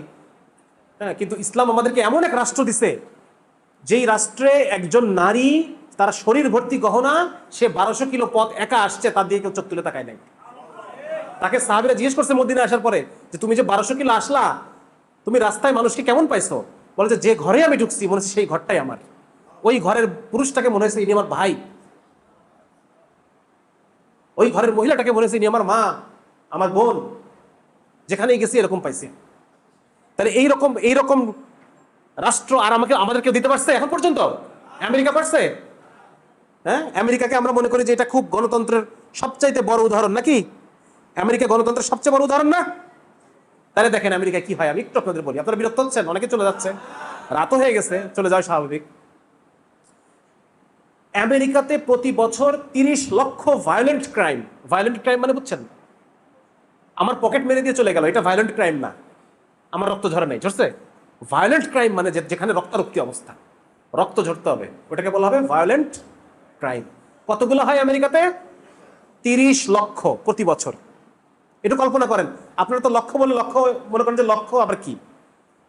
লক্ষ মানে হচ্ছে হিসাব করতে হবে 1 2 3 4 5 6 7 8 95 96 97 99 100 100 1 2 3 4 5 6 195 96 97 98 99 200, এইভাবে করে ঘুরে ঘুরে আসতে হবে প্রতিবার। লক্ষ মানে 30 লক্ষ, দুটো শব্দ না। 30 লক্ষ লোক দাঁড় করেন তো এখানে, কতজন হয় লক্ষ? 30 লক্ষ লোক, একটু চিন্তা করেন, 30 লক্ষ লোক দাঁড় করাইছি এখানে, কত হবে? ধরেন ইস্তেমার মাঠে খুব বেশি হলে 10 লাখ লোক হয়, নাকি? তাও হবে না, এত হবে না, হয়তো 2 পর্ব মিলে মনে হয় 10 লাখ হইতে পারে। 30 লাখ লোক প্রতি বছর মারা যায় আমেরিকাতে, এই গুলাগুলি হ্যান ত্যান ভায়োলেন্ট ক্রাইম। ঠিক আছে, এখন এই ভায়োলেন্ট ক্রাইমে যারা কয়েদি, যারা অপরাধীদেরকে যখন জিজ্ঞাসা করা হয়েছে, তাদের মধ্যে 40% অপরাধী বলছে আমি ওই সময় মদ খাওয়া অবস্থায় ছিলাম, আমি বুঝি নাই আমি কি করতেছি, আমি ওই সময় মদ খাওয়া অবস্থায় ছিলাম। তাহলে এই 30 লাখ অপরাধ ঠেকানো যায় কি যায় না? যায় তো না? 30 লাখের মধ্যে 40% অপরাধ, মানে 30 লাখের 40% কত হয়? ধরেন 10 লাখ ধরে নিলাম আর কি, মোটামুটি এভারেজ, আর কম একটু কম হবে হয়তো। তাহলে এই অপরাধগুলোকে ঠেকানো যায় তো? আচ্ছা, 2 নম্বর হচ্ছে প্রতি বছর আমেরিকায় 1.5 লাখ মানুষ, আচ্ছা 30 লাখ অপরাধ হয়, 1.5 লাখ মানুষ মারা যায়, ঠিক আছে? তাহলে এই 1.5 লাখ মানুষকে বাঁচানো যেত। 1.5 লাখ মানুষ মারা যায় সরাসরি মদ খাওয়ার কারণে, মানে এমন না যে মদের কারণে তাদের প্রেশার বাড়ছে, হার্ট অ্যাটাক হয়েছে, ব্রেন স্ট্রোক হয়েছে, এরকম না। 1 গ্লাসের জায়গায় 10 গ্লাস খেয়ে ফেলছে, পট করে মরে গেছে। এইভাবে মারা যায় আমেরিকায় প্রতি বছর 1.5 লাখ মানুষ। কত মানুষ? তাহলে এটা কি আপনারা বলবেন এটা তো সাকসেসফুল রাষ্ট্র বলবেন? এটা 30 লাখ ক্রাইম হয়, 1.5 লাখ মানুষ মদ খেয়ে মারা যায়, এটা কি এটা সফল রাষ্ট্রের বৈশিষ্ট্য এগুলা? না। আমেরিকাতে প্রতি বছর 40,000 বাচ্চা এইভাবে জন্ম নেয়, জন্মগত ত্রুটি, বুঝা গেল? কারো ধরেন আঙুল, এগুলো সব জোড়া লাগানো, 2 আঙ্গুল, দেখছেন না আপনারা? জন্মগত ত্রুটির মানুষ দেখছেন না? জন্মগত ত্রুটি নিয়ে 40,000 বাচ্চা প্রতি বছর জন্ম নেয়।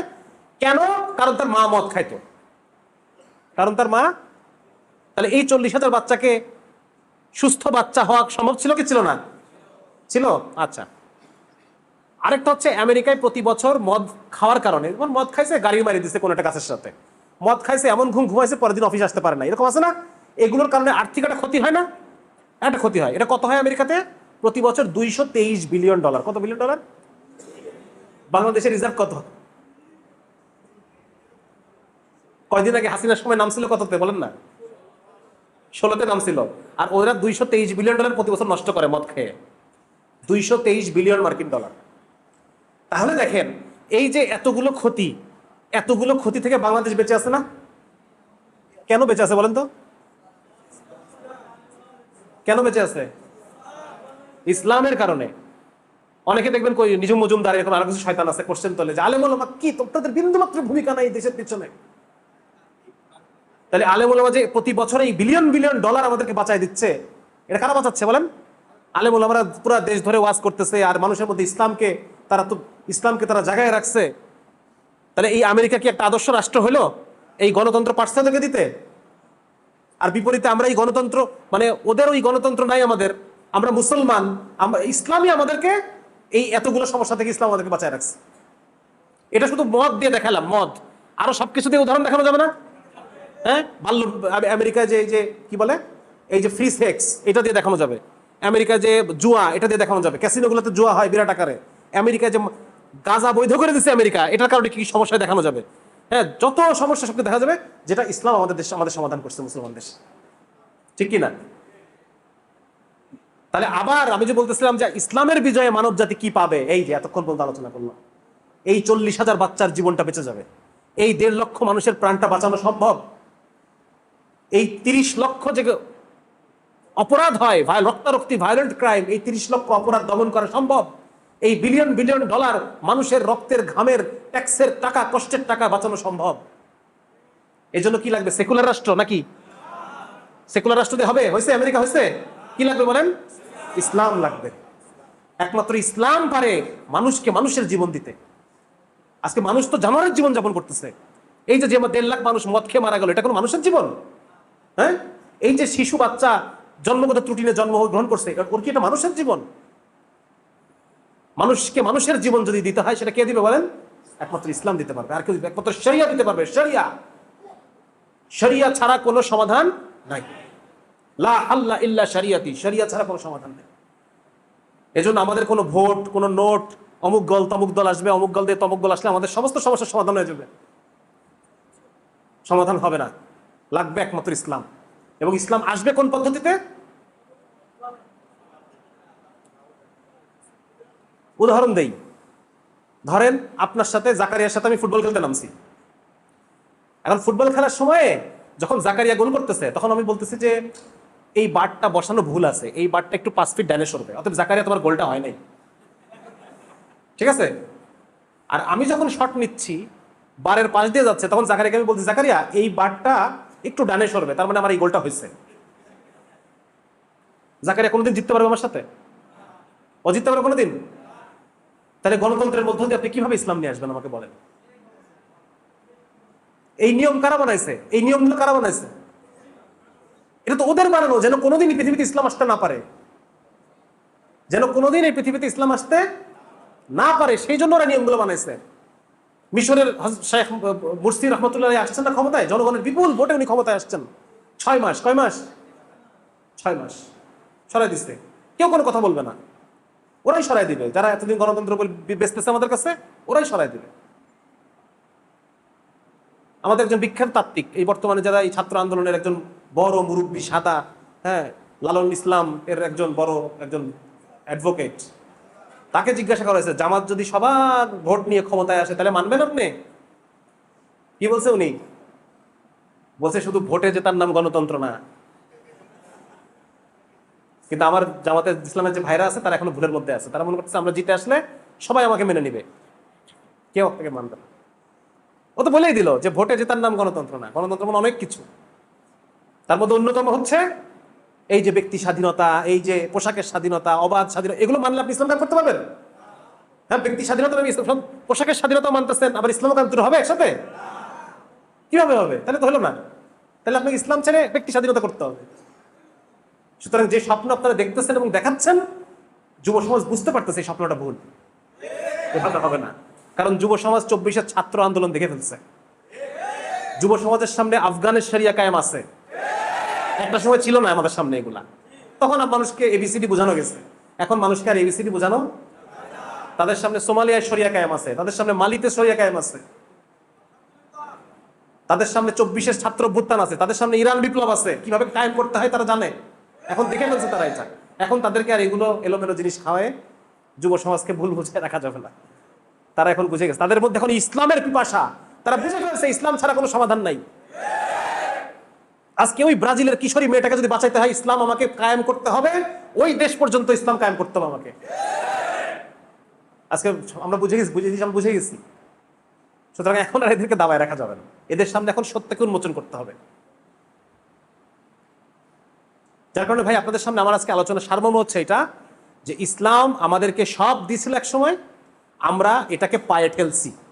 আমরা পশ্চিমের অন্ধ অনুসরণ করতে গিয়ে আমরা আল্লাহকে নারাজ করে দিছি। রাসূলের সিরাতের মধ্যে আল্লাহ দেখাই দিয়েছেন কিভাবে একটা ইসলামী রাষ্ট্র কায়েম করতে হয়, আমরা সেটাতে সন্তুষ্ট না। আল্লাহ দেখাই দিয়েছেন আমাদের সমাধান কিসে, আমরা এটাতে সন্তুষ্ট না।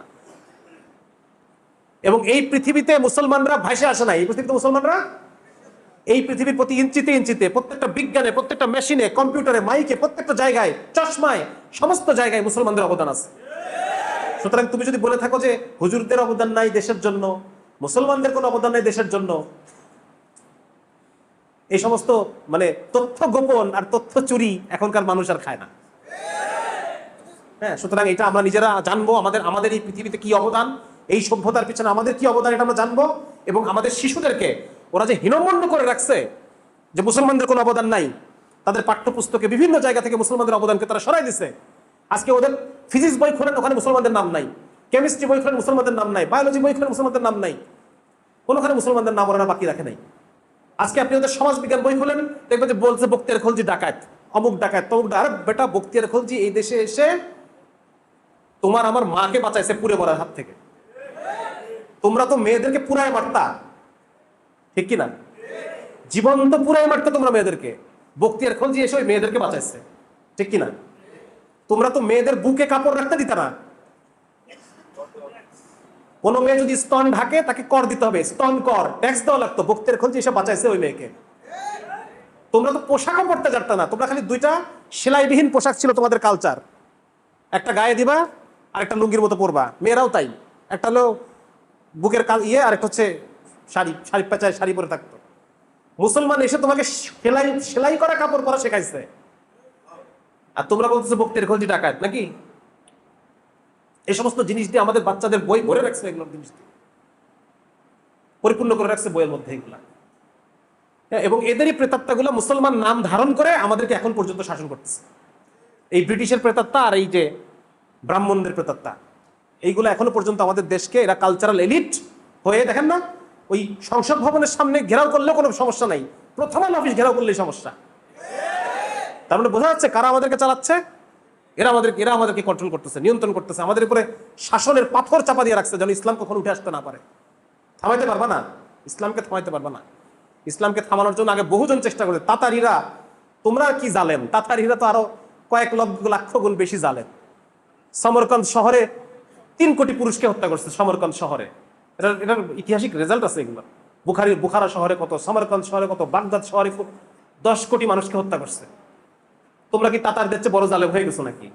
হ্যাঁ, ইসলাম ওই যে বলো না, ইসলাম জিন্দা হতে হার কারবালাকে বাদ। হ্যাঁ, রাত যত গভীর হবে প্রভাত তত নিকটে আসবে। রাত গভীর করতেছ তো, সকাল হলো বলে, আর বেশি দিন বাকি নাই ইনশাআল্লাহ। এজন্য ভাই আমরা হীনমন্য থাকবো না, ঠিক আছে না?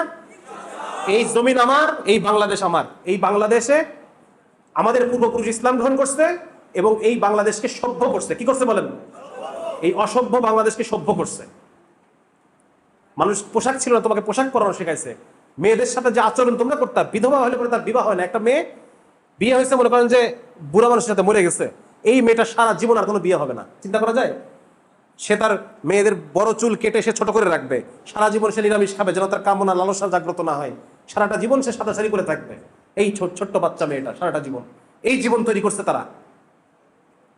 সেখানে ইসলাম এসে বলতেছে কি, বিবাহ করো। রাসূল সাল্লাল্লাহু আলাইহি ওয়াসাল্লাম বলতেছেন, আমার উম্মতের মধ্যে ওই উম্মত নিয়ে আমি গর্ব করবো যার একাধিক স্ত্রী। সুবহানাল্লাহ। কোনো মেয়েকে খালি থাকতে দিতেন না সাহাবীরা। এজন্য এই বাংলাদেশ, ভারত, এই ভূখণ্ড এটা মুসলমান আবাদ করছে। কে আবাদ করছে বলেন? তোমরা থাকতো জঙ্গলে, তোমাদেরকে শহরে এনে রাখছে কারা? শহর বানানো শেখাইছে কারা? জ্ঞান বিজ্ঞান শিখাইছে কারা? ওরা ভুলে গেছে এগুলা। হ্যাঁ, আজকে তোমরা গর্ব করো মুসলমানদের যত স্থাপনা, এগুলো তাজমহল নিয়ে গর্ব করে। কি নিয়ে গর্ব করে? তাজমহল নিয়ে গর্ব করে, দিল্লির লাল কেল্লা নিয়ে গর্ব করে। আজকে যে ওদের প্রেসিডেন্ট প্রাসাদ দেখেন না আপনারা, দেখছেন? রাষ্ট্রপতি ভবন মুসলমানদের বানানো, এগুলো নিয়ে ওরা আজকে গর্ব করে। তো যার কারণে ভাই আলোচনা শেষ পর্যায়ে আমরা হীনমন্য থাকবো না। এই ভূখণ্ড আমার বাপ দাদার, ঠিক কি না? এই ভূখণ্ড আমরা ছিলাম, আমরা তোমাদের যে অত্যাচার অবিচার, সেখান থেকে আমরা, আল্লাহ তাআলা আমাদেরকে ইজ্জতের জীবন দান করছেন ইসলামের মাধ্যমে, বাস। কিন্তু জমিন আমার, এই দিন আমার, এই জমিন আমার।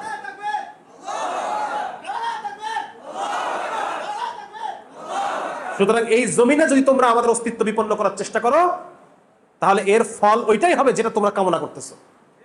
তোমরা তো বিভিন্ন সময় পতাকা টাঙাচ্ছ আর ধারালো অস্ত্র নিয়ে শোডাউন দিচ্ছ। কি চাও তোমরা আমরা বুঝতেছি। যদি ওইটাই চাওয়া হয়ে থাকে তো ওইটা দেওয়ার জন্য আমরা তৈরি আছি, অসুবিধা নেই। মুসলমান ঘুমায় নাই, মুসলমান ঘুমায় ছিলাম একটা সময় পর্যন্ত, এখন আর ঘুমায় নাই। এজন্য সতর্ক করতেছি সবাই যে আপনারা ইনশাল্লাহ মেহনত করবেন, কাজ করবেন আপনাদের এলাকার মধ্যে। আপনারা বিভিন্ন টিম তৈরি করবেন, রাজবাড়ী দাওয়া সার্কেল, তারপর দাওয়া সার্কেলের বিভিন্ন ওয়ার্ডে টিম থাকবে। সেই টিমগুলো নিয়ে আমরা দাওয়াতি কাজ করব। কিভাবে দাওয়াত? তবলিগ যেভাবে দাওয়াত দেয় সেভাবে দাওয়াত না। তবলিগের দাওয়াত হচ্ছে একটা টাইপ দাওয়াত, এক ধরনের, ওটার গুরুত্ব আছে আপন স্থানে। আমরা নিজেরাও মাঝে মাঝে তবলিগে যাওয়ার চেষ্টা করব। কিন্তু আমরা যে দাওয়াতের কথা বলছি সেটা হচ্ছে সামাজিক এবং অর্থনৈতিক দাওয়াত।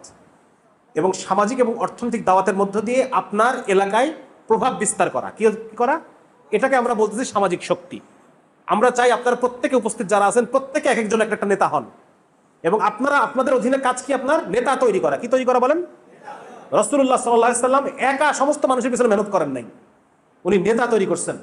উনি আবু বকর, ওমর, ওসমান, তালহা, জুবায়ের, আলী রাদিয়াল্লাহু তাআলা আনহু আজমাইন, ওনাদেরকে তৈরি করছেন, নেতা তৈরি করছেন। এজন্য আপনাদেরও কাজ হবে নিজ মহল্লায় নেতা তৈরি করা, ঠিক আছে না? নেতা তৈরি করবেন, ওই নেতার অধীনে আরো 5-10 জন করে ছেলে থাকবে। নিজে কাজ করার চেয়ে আরেকজনের দিয়ে কাজ করায় নেবেন। দিনের কাম আরেকজনকে দিয়ে করায় নেবেন। আপনি যদি নিজে করেন, নেতা তৈরি হলো না। আপনি কাউকে দায়িত্ব দিয়ে দিবেন, ওই নেতাটা তৈরি হবে আস্তে আস্তে কাজ করতে করতে। এজন্য নিজের এলাকায় কাজ করবেন। আমরা বলতে চাই সামাজিক এবং অর্থনৈতিক দাওয়াত। আপনি ত্রাণ দিতে ওই সিলেট যাবেন না, আপনি আপনার এলাকায় গরিব মানুষদেরকে ত্রাণ দিবেন। মানুষ শুধু দেখবে দাড়ি টুপিওয়ালা ছেলেরা আমাদের সমস্ত বিপদে পাশে আছে। কি দেখবে বলেন? একদিন মানুষ জানতো দাড়ি টুপিওয়ালারা থাকে মাদ্রাসায়, একদিন মানুষ জানতো দাড়ি টুপিওয়ালারা থাকে তবলিগে, মসজিদে মসজিদে ঘুরে বেড়ায়। এখন মানুষ জানবে দাড়ি টুপিওয়ালারা আছে আমার পাশে। জাকাতকে স্থানীয়ভাবে আপনারা সেন্ট্রালাইজ করেন। জাকাত কাকে কাকে দিতে পারবেন লিস্ট তৈরি করেন। জাকাত যারা দেয় তাদের লিস্ট তৈরি করেন। গিয়ে তাদের কাছ থেকে জাকাতটা নিয়ে আমাদের সাথে ওলামায়ে কেরামের নেতৃত্বে আপনারা কাজগুলো করবেন, পরিচিত যারা ওলামায়ে কেরাম তাদেরকে নিয়ে যাবেন, গিয়ে সেই জাকাতটাকে ওই মানুষগুলোর হাতে দিবেন। আজকে দেখেন যত বেঈমান করার প্রকল্প সব কিন্তু টাকা দিয়ে করতেছে। হ্যাঁ, খ্রিস্টানরা টাকা দিয়ে করে, কাদিয়ানীরা টাকা দিয়ে করে, শিয়ারা টাকা দিয়ে করে, সবাই কিন্তু টাকা দিয়ে মেহনত করতেছে। আর আল্লাহ রাব্বুল আলামিন আমাদের আমলের মধ্যে, ফরজের মধ্যে দিয়ে রাখছেন, আমরা এটাকে ব্যবহার করতে পারতেছি না। সুতরাং আমরা জাকাতটাকে কি করব, সেন্ট্রালাইজ করে ব্যবহার করবো ইনশাআল্লাহ। নিজের এলাকায় করেন, সমস্যা নেই, ছোট ছোট আপনার ওয়ার্ডেই করেন, আপনার ওয়ার্ডেই জাকাত কালেকশন করে ওয়ার্ডেই যারা জাকাত নেওয়ার মতো তাদেরকে দিয়ে দেন, ঠিক আছে না? এরকম করেন। মোট কথা, মানুষের মধ্যে কাজ করার মাধ্যমে মানুষকে আপনার উপর নির্ভরশীল করে ফেলেন। রক্তের জন্য অমুককে ফোন দাও, অমুক সংগঠনের ছেলেপেলেকে ফোন দাও, ওদের কাছে লিস্ট আছে। হ্যাঁ, টাকা পয়সা লাগবে, অমুক সংগঠনের ছেলেপেলেকে ফোন দাও। এরকম যে ব্যাপারটা দাঁড়ায়, রাস্তা আপনাদের এলাকায় রাস্তা ভেঙে গেছে, আমরা নিজের রাস্তা বানাই ফেলছি, আবার মেরামত করে ফেলছি, 5,000 টাকার ইট কিনে রাস্তা আমরা মেরামত করে ফেলছি। তার জন্য আমরা পয়সা নাই। মসজিদে কোনো সমস্যা, এলাকায় কোনো সমস্যা, এলাকায় ব্যাডমিন্টন টুর্নামেন্ট কে আয়োজন করবে? বলেন না কেন? আমি আয়োজন করবো ব্যাডমিন্টন টুর্নামেন্টের শেষে যখন প্রাইজ দেওয়া হবে, একজন আলেম এসে প্রাইজ দিবেন, 1 ঘন্টা বয়ান করবেন, প্রাইজ দিবেন, চলে যাবেন। এলাকার মধ্যে বাচ্চাদের পুরো আবৃত্তি প্রতিযোগিতা কে করবে? আমি করব। কিছু কাজ করবেন দিনী কাজ, কিছু কাজ করবেন দুনিয়াবি কাজ, এগুলো আপনি করবেন, অন্য কেউ করবেন, আপনি করবেন, ঠিক আছে না? হ্যাঁ, এলাকার মধ্যে দাওয়াতি মজমা তৈরি করা, যে ছেলেটা কাকে দাওয়াত দেবো, যারা শিবিরের ভাই তারা অলরেডি আমাদের সাথে একমত, তাকে আমার দরকার নেই। যে তবলিগের ভাই সে আমার সাথে একমত, দরকার নেই। যে ছেলেটা হাফ প্যান্ট পরে বিড়ি খাচ্ছে, ওকে আমার দরকার, ওকে আমি আমার টিমের মধ্যে নিয়ে আসবো আস্তে আস্তে। একটা লাইব্রেরি করবেন, পাঠচক্র করবেন, রেগুলার পাঠচক্র হবে, ওকে টিমে এনে ওকে কাজ দিয়ে দেবেন, যাও লিফলেট দিয়ে আসো। নতুন সদস্য আসলে কাজ দিয়ে দিবেন, কাজ না দিলে পরে সদস্য থাকবে না, ঠিক আছে না? তাকে কাজ দিয়ে দিবেন। এলাকার মধ্যে লিফলেট হবে, পোস্টারিং হবে। সামনে পরিবেশ দিবস আসতেছে, পরিবেশ দিবসে আমরা পোস্টারিং বানাই ফেলবো যে বর্তমান ইউরোপ কিভাবে পরিবেশকে ধ্বংস করছে আর ইসলাম কিভাবে পরিবেশকে সুন্দর রাখতে বলছে। এইভাবে পুরো শহরে ছাপায় যাবে। নারী দিবস যখন আসবে, পোস্টারিং হয়ে যাবে, পশ্চিমা বিশ্ব নারীকে কিভাবে নষ্ট করে আর ইসলাম নারীকে কিভাবে ইজ্জতের জীবন দান করে। এভাবে মানুষের মধ্যে কি তৈরি হবে বলেন? আস্তে আস্তে মানুষের মধ্যে মেরুকরণ হবে, মেরুকরণ। ইমান আর কুফরকে মিশানো থাকতে দেব না আমরা, ইমান আর কুফরকে আলাদা করে দেবো। তোমাকে এক পাশে আসতেই হবে।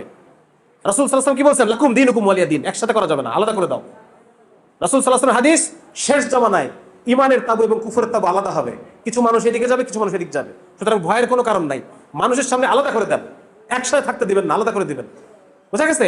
এজন্য বর্তমান বিশ্ব ব্যবস্থা, গণতন্ত্র, সেকুলারিজম কি কি ক্ষতি করতেছে মানুষের, একটা ফলস রিয়ালিটি তৈরি করতেছে মানুষের মধ্যে, ফলস স্বপ্ন তৈরি করতেছে মানুষের মধ্যে। এইটা, এবং ইসলাম কিভাবে আপনাকে কোনো মিথ্যা আশ্বাস দেয় না, ইসলাম আপনাকে ওইটাই দেয় যেটা আপনার দরকার। সুবহানাল্লাহ। আল্লাহ রাব্বুল আলামিন আমাদের শরীরের মালিক, শরীর গঠন করছেন আল্লাহ তাআলা, মন তৈরি করছেন আল্লাহ তাআলা। আল্লাহ ওইভাবেই আমাদের জীবন ব্যবস্থা দান করছেন যেটাতে আমার শরীর ভালো থাকে, আমার মন ভালো থাকে, আমার সামাজিক সম্মান ভালো থাকে, যেটা করলে পরে আমার পরিবেশ ভালো থাকে। আল্লাহ তাআলা ওই বিধানই আমাদেরকে দান করছেন। সুতরাং ওইটাকে আমার ওইটার পিপাসা, ভোটের পিপাসা না, এ দল গিয়ে বি দল আসবে সেই পিপাসা না। মানুষকে শরিয়ার পিপাসা তৈরি করেন। মানুষের কি তৈরি করেন বলেন? মানুষের মধ্যে শরিয়ার ক্ষুধা তৈরি করেন।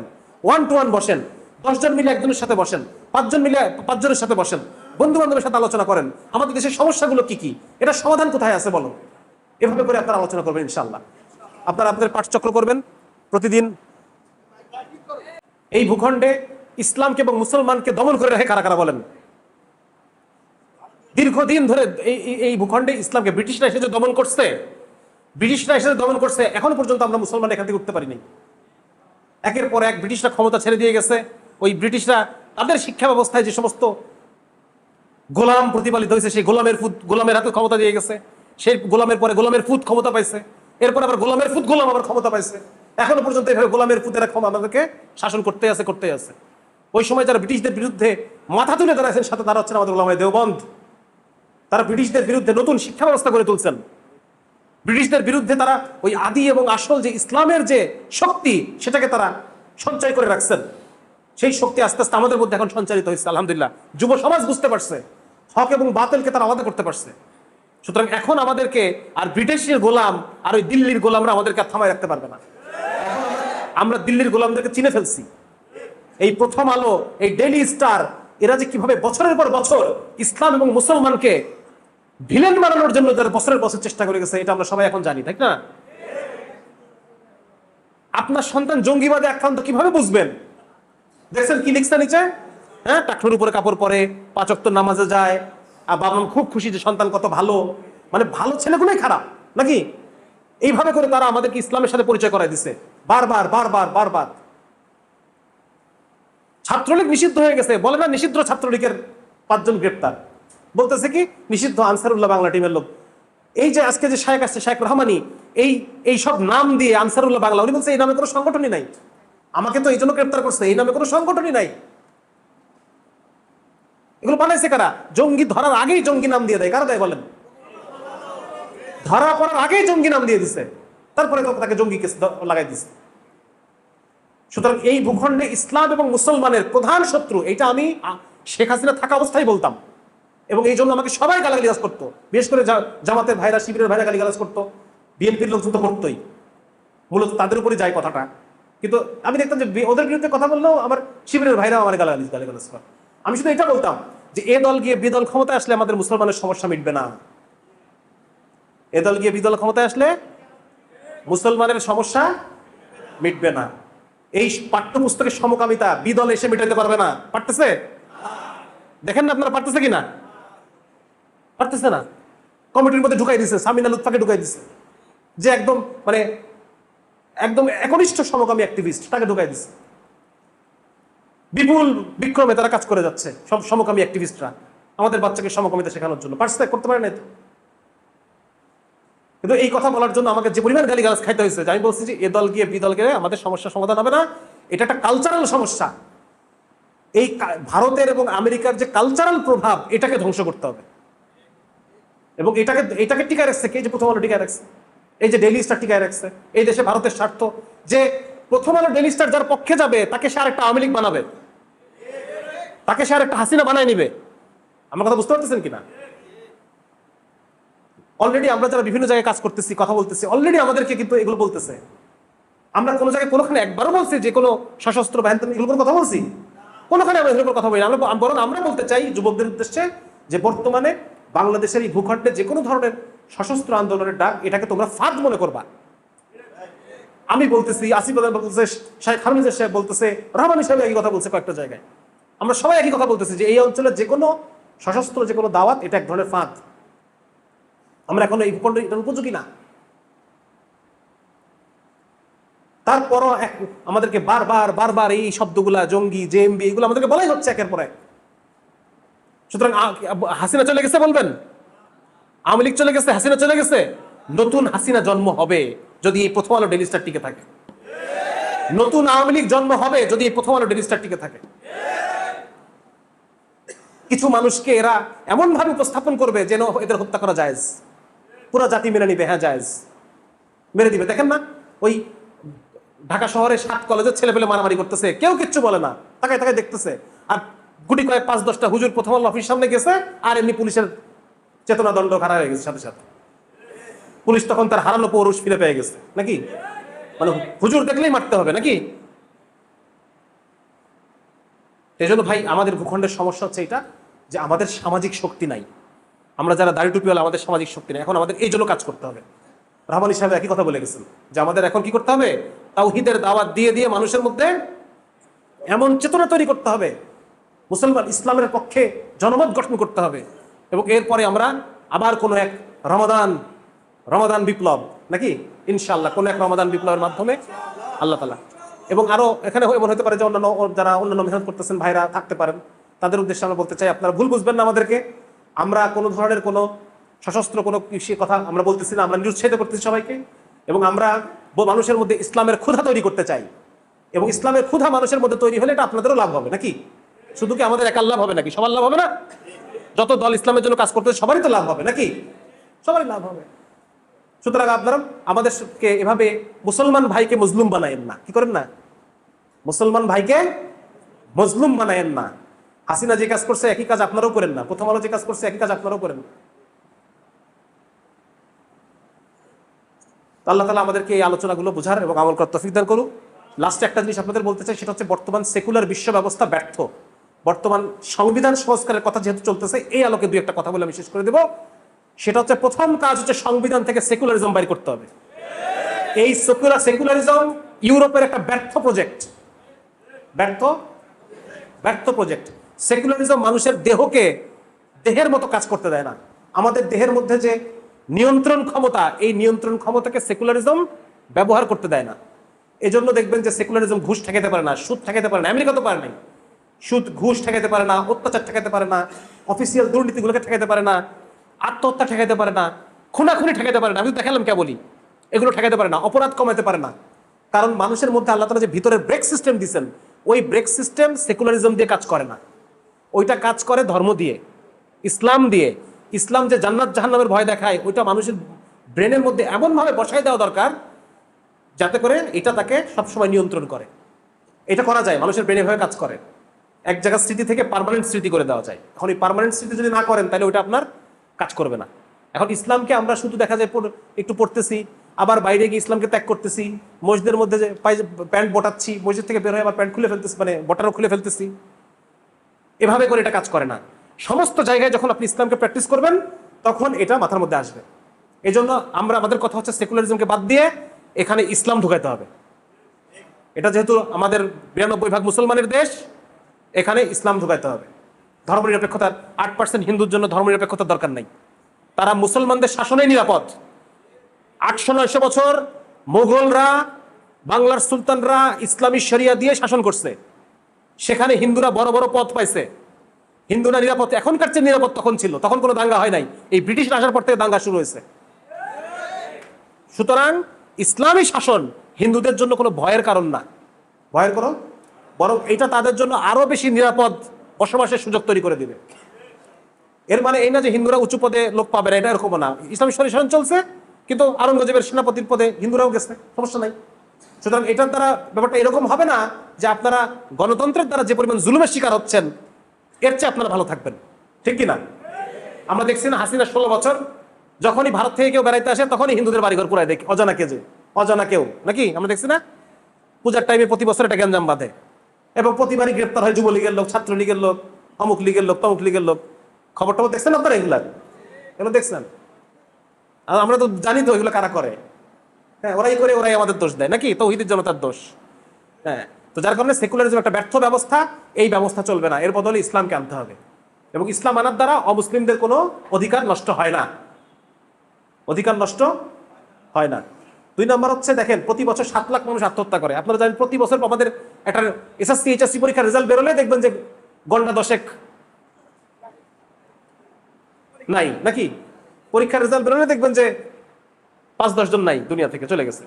তার মানে এই যে দেখেন বর্তমান সেকুলার যে শিক্ষা ব্যবস্থা, এই শিক্ষা ব্যবস্থা ব্যর্থ, ঠিক কিনা? এই শিক্ষা ব্যবস্থার মধ্যে দিয়ে আমার বিশেষ ক্যাডার তৈরি হচ্ছে যে তার অসুস্থ মাকে স্টেশনে ফেলে রেখে চলে গেছে। যত চোর বাটপার এগুলো সব শিক্ষিত না অশিক্ষিত? শিক্ষিত। এই যে এত এত এত বেগম পাড়ায় কোটি কোটি ডলার পাচার করছে, এটা কি ওই কৃষক জমির কৃষক করছে নাকি রিক্সাওয়ালা করছে? কে করছে এই কাজ? তার মানে এই শিক্ষা ব্যবস্থা একটা ব্যর্থ শিক্ষা ব্যবস্থা। এটার দ্বারা মানুষের আচরণ নিয়ন্ত্রণ হয় নাই, একটা মানুষকে আপনি নৈতিক বানাইতে পারেন নাই। সুতরাং এই এই এই বাতিল মাল, হ্যাঁ, এই সেকুলার শিক্ষা ব্যবস্থাকে পরিবর্তন করে ইসলামী শিক্ষা ব্যবস্থা প্রণয়ন করতে হবে। সংবিধান থেকে সেকুলারিজমকে হটায় দিয়ে ইসলামী অর্থ ব্যবস্থা কায়েম করতে হবে, ইসলামী কি বলে ইসলামী শাসন ব্যবস্থা। সংবিধান থেকে সমাজতন্ত্র সরাই দিয়ে এখানে সুষম বন্টনমূলক, যে ইসলামের যে সুষম বন্টনমূলক অর্থ ব্যবস্থা, এই অর্থ ব্যবস্থায় কায়েম করতে হবে। জাকাতকে যেখানে সেন্ট্রালাইজ করা হবে, মানে এই প্রাণ গ্রুপ অফ ইন্ডাস্ট্রিজ আর সামিট গ্রুপ আর বসুন্ধরা গ্রুপ থেকে জাকাত আদায় করে গরিব মানুষের মধ্যে সেটাকে স্বাবলম্বী হওয়ার জন্য বন্টন করতে হবে। জাকাত হলে তো এটাই হবে নাকি? সুতরাং এই জাকাত ভিত্তিক অর্থ ব্যবস্থাকে প্রণয়ন করতে হবে। এই জিনিসগুলো আমাদের সংবিধানে আসতে হবে। বাক স্বাধীনতা এটা কোনো সমাধান না। সবাইকে বাক স্বাধীনতা দিলে দুনিয়া চলবে না। যার কথাবার্তা হয় না তাকে আগে সেন্টেন্স মেকিং শিখতে হবে, তারপর সে কথা বলতে পারবে। সুতরাং কোনো নাস্তিক আর মুরতাদ কোনো কথা বলতে পারবে না। আল্লাহ এবং তার রাসূলের বিরুদ্ধে যদি কেউ ব্লাসফেমি আইন প্রণয়ন করতে হবে। ইসলামের সুষ্ঠু একটা ব্যবস্থা, সেই ব্যবস্থার বিকল্প ব্যবস্থা তুমি আনতে পারবে না, আর বড় বড় কথা বলবা, এই কথা বলার অধিকার নাই। পোশাকের স্বাধীনতা এটা একটা আনসাইন্টিফিক, অবৈজ্ঞানিক জিনিস। মহিলা মানুষকে কম পোশাকে দেখলে পরে পুরুষ মানুষের ব্রেনে যে কেমিক্যাল নিঃসরণ হয়, ওই একই কেমিক্যাল মহিলা মানুষের নিঃসরণ হয় না। এটা বিজ্ঞান বলতেছে। বিজ্ঞান করবেন আর বিজ্ঞানের সিদ্ধান্ত মানবেন না, সেটা তো হবে না। পুরুষ মানুষ দেখার দ্বারা উত্তেজিত হয়, মহিলা মানুষ দেখার দ্বারা উত্তেজিত হয় না। সারা ওয়ার্ল্ডে পর্নোগ্রাফির কনজিউমার সবচেয়ে বেশি পুরুষ মানুষ, মহিলা মানুষ খুব কম এটা কনজিউম করে। তার মানে বোঝা যাচ্ছে দেখার দ্বারা উত্তেজিত হওয়া এটা কার কার ফিতরাত? এটা পুরুষের ফিতরাত। সুতরাং পুরুষের সামনে ছোট পোশাক পরে আসা যাবে না। এটা বিজ্ঞানীরা বলতেছে যে ছোট পোশাক পরে একটা নারী আসার দ্বারা যদি এসে ধর্ষিত হচ্ছে না, কিন্তু যে পুরুষরা দেখে তার মনের মধ্যে একটা করে ডোজ অ্যাড হয়। ডোজ ডোজ ডোজ বোঝেন তো? আপনারা যদি আমার মানসাঙ্ক বইটাকে পড়ে থাকেন সেটি বুঝতে পারবে। সে পুরুষ একটা ডোজ নেয়। এখন দেখা যাচ্ছে কারো 300 ডোজ গেলে পরে সে একটা অকাজ করে বসতেছে, খারাপ কাজ করে বসতেছে। তার মানে আপনি যে একটা বাজে পোশাক পরে আসলেন, আপনি একটা ডোজ বাড়াইছেন এখানে। আপনার দায় নাই, আপনারও দায় আছে। এই নাটক সিনেমা দায় নাই, এগুলোরও দায় আছে ওই ডোজের পিছনে। সুতরাং অবৈজ্ঞানিক কথাবার্তা বললে হবে না। পোশাকের স্বাধীনতা বলে কিছু নাই, অবশ্যই শালীন পোশাক পরিধান করতে হবে। যার কারণে আমাদের প্রস্তাবনা থাকবে এই সেকুলারিজমকে হটায়ে সেখানে ইসলামী শাসন ব্যবস্থাকে প্রণয়ন করা। পারেন আর না পারেন। 3 নম্বর হচ্ছে সেকুলার কোর্টের বিপরীতে শরিয়া কোর্টও থাকতে হবে। যে শরিয়া আইন মোতাবেক বিচার চায় সে ওখানে যাবে, আর যে চায় না তুমি ওখানে চলে যাও। কিন্তু আমরা যারা ইসলামকে পছন্দ করি, শরিয়াকে পছন্দ করি, আমাদের জন্য ব্যবস্থা থাকতে হবে। এবং পিউ রিসার্চের একটা গবেষণা দেখা গেছে এই বাংলাদেশে 83% মানুষ শরিয়া চায়। 83% মানুষ কোরআনের শাসন চায়। সুতরাং যদি বলেন যে সবার মতামত নিয়ে আমরা এটা করবো, সুতরাং বেশি মতামত শরিয়া আইনের পক্ষে। অতএব শরিয়া কোর্টের ব্যবস্থা করতে হবে। মুসলমানদেরকে মতামত না নিয়ে যা ইচ্ছা তাই করবেন, ওই দিন আর এই দেশে ফেরত আসবে না ইনশাআল্লাহ। একটা শিক্ষা কমিটি করছেন, সেখানে মুসলমানদের কেউ নাই। বামপন্থীর লোক আছে, হিন্দুর লোক আছে, নারীবাদীদের লোক আছে, মুসলমানদের একটা লোক নাই সেখানে। যদি মনে করে থাকেন যে আমরা ঘুমায় আছি, সেই দিন শেষ। এখন আমরা আওয়াজ তুলবো, ঠিক কি না? আমাদের এখন সামনে সত্য উন্মোচিত। আল্লাহ তাআলা কোরআনের মধ্যে বলতেছেন ওয়াজাআল হাক্ক ওয়া যাহাকাল বাতিল, ওয়াজাআল হাক্ক ওয়া যাহাকাল বাতিল। সত্য আসছে, মিথ্যা পরাভূত হয়ে গেছে। সুতরাং এতদিন আমরা ইসলামকে একটা ভাবে বুঝছি, কেউ বুঝছি, কেউ বুঝি নাই, কেউ মানছি, কেউ মানি নাই। এখন থেকে আমরা বদ্ধপরিকর ইনশাআল্লাহ তাআলা এই জমিনের বুকে আল্লাহর আইন প্রতিষ্ঠা হবেই ইনশাআল্লাহ। শুধু এই জমিনে না, সারা পৃথিবীতে আল্লাহ রাব্বুল আলামিন আমাদেরকে এই জিম্মাদারি দিয়ে পাঠাইছেন। রিবি ইবনে আমির রাদিয়াল্লাহু তাআলার কথা আমরা বলতে চাই। উনি সেনাপতি রুস্তমকে বলতেছে, আমরা আসি নাই, আল্লাহ আমাদেরকে পাঠাইছেন। কেন পাঠাইছেন? 1 নম্বর হচ্ছে সমস্ত বাতিল ধর্মের জুলুম থেকে ইসলামের ইনসাফের দিকে মানব জাতিকে আনার জন্য। সমস্ত বাতিল খোদার দাসত্ব থেকে বের করে এক আল্লাহর দাসত্বে মানুষকে আনার জন্য। আর 3 নম্বর হচ্ছে, 3 নম্বরটা কি? 1 নম্বর হচ্ছে সমস্ত বাতিল ধর্ম, বাতিল খোদা আর দুনিয়ার সংকীর্ণতা থেকে ইসলামের প্রশস্ততার দিকে মানুষকে আনার জন্য। সমস্ত মানব রচিত বিধান মানুষের জীবনকে সংকীর্ণ করে ফেলে, কষ্টকর করে ফেলে। ওই যে কেবল চা শ্রমিকদের উদাহরণ দিলাম। আপনি যখন মার্কেটে যাবেন 500 টাকা নিয়ে, দেখবেন আপনার চাল ডাল তেল নুন কিনছেন শেষ, মাছ কেনার পুস্তক কেনার কোনো টাকা নেই। সংকীর্ণ জীবন। এই সিন্ডিকেটকে ভাঙতে পারবে? হ্যাঁ, যে বাণিজ্য মন্ত্রী হবে সেই তো সিন্ডিকেটে টাকা খাবে নাকি? ওই আসাদুজ্জামান কামাল টাকা খাইছে না প্রতিদিন? কারণ বাজার থেকে 1.5 কোটি টাকা চাঁদা উঠাইতো। ওটা কিছু একা করছেন, আগের গুলোও করছে। আগের গুলো হয়তো 1.5 কোটি করে না, একটু কম করছে তো। তাহলে এই সিন্ডিকেট ভাঙার কোনো ক্ষমতা এদের আছে? অথচ রাসূলুল্লাহ সাল্লাল্লাহু আলাইহি ওয়াসাল্লাম বলছেন মজুদদারি হারাম। ওই সিন্ডিকেট ভাঙতে পারবে একমাত্র কে? ইসলামী শরিয়া ভাঙতে পারবে। আবু বকর রাদিয়াল্লাহু তাআলার মতো কোনো শাসক যদি আসে, উনি আসবেন আর জুমার খুতবায় দাঁড়ায় বলবেন, আমার কাজ হচ্ছে যে সবলকে প্রতিরোধ করা এবং দুর্বলকে তার হককে ফিরিয়ে দেওয়া। এটা একমাত্র ইসলামী শরিয়া হবে, আর কোথাও হবে না। এজন্য ভাই বলেন আমার সাথে, লা হাল্লা ইল্লা শরিয়াতি, লা হাল্লা ইল্লা শরিয়াতি। শরিয়ত ছাড়া সমাধান নাই। আমার দিন আমার জমিন। তাকবীর, তাকবীর, তাকবীর। আসসালামু আলাইকুম ওয়া রাহমাতুল্লাহি ওয়া বারাকাতুহু।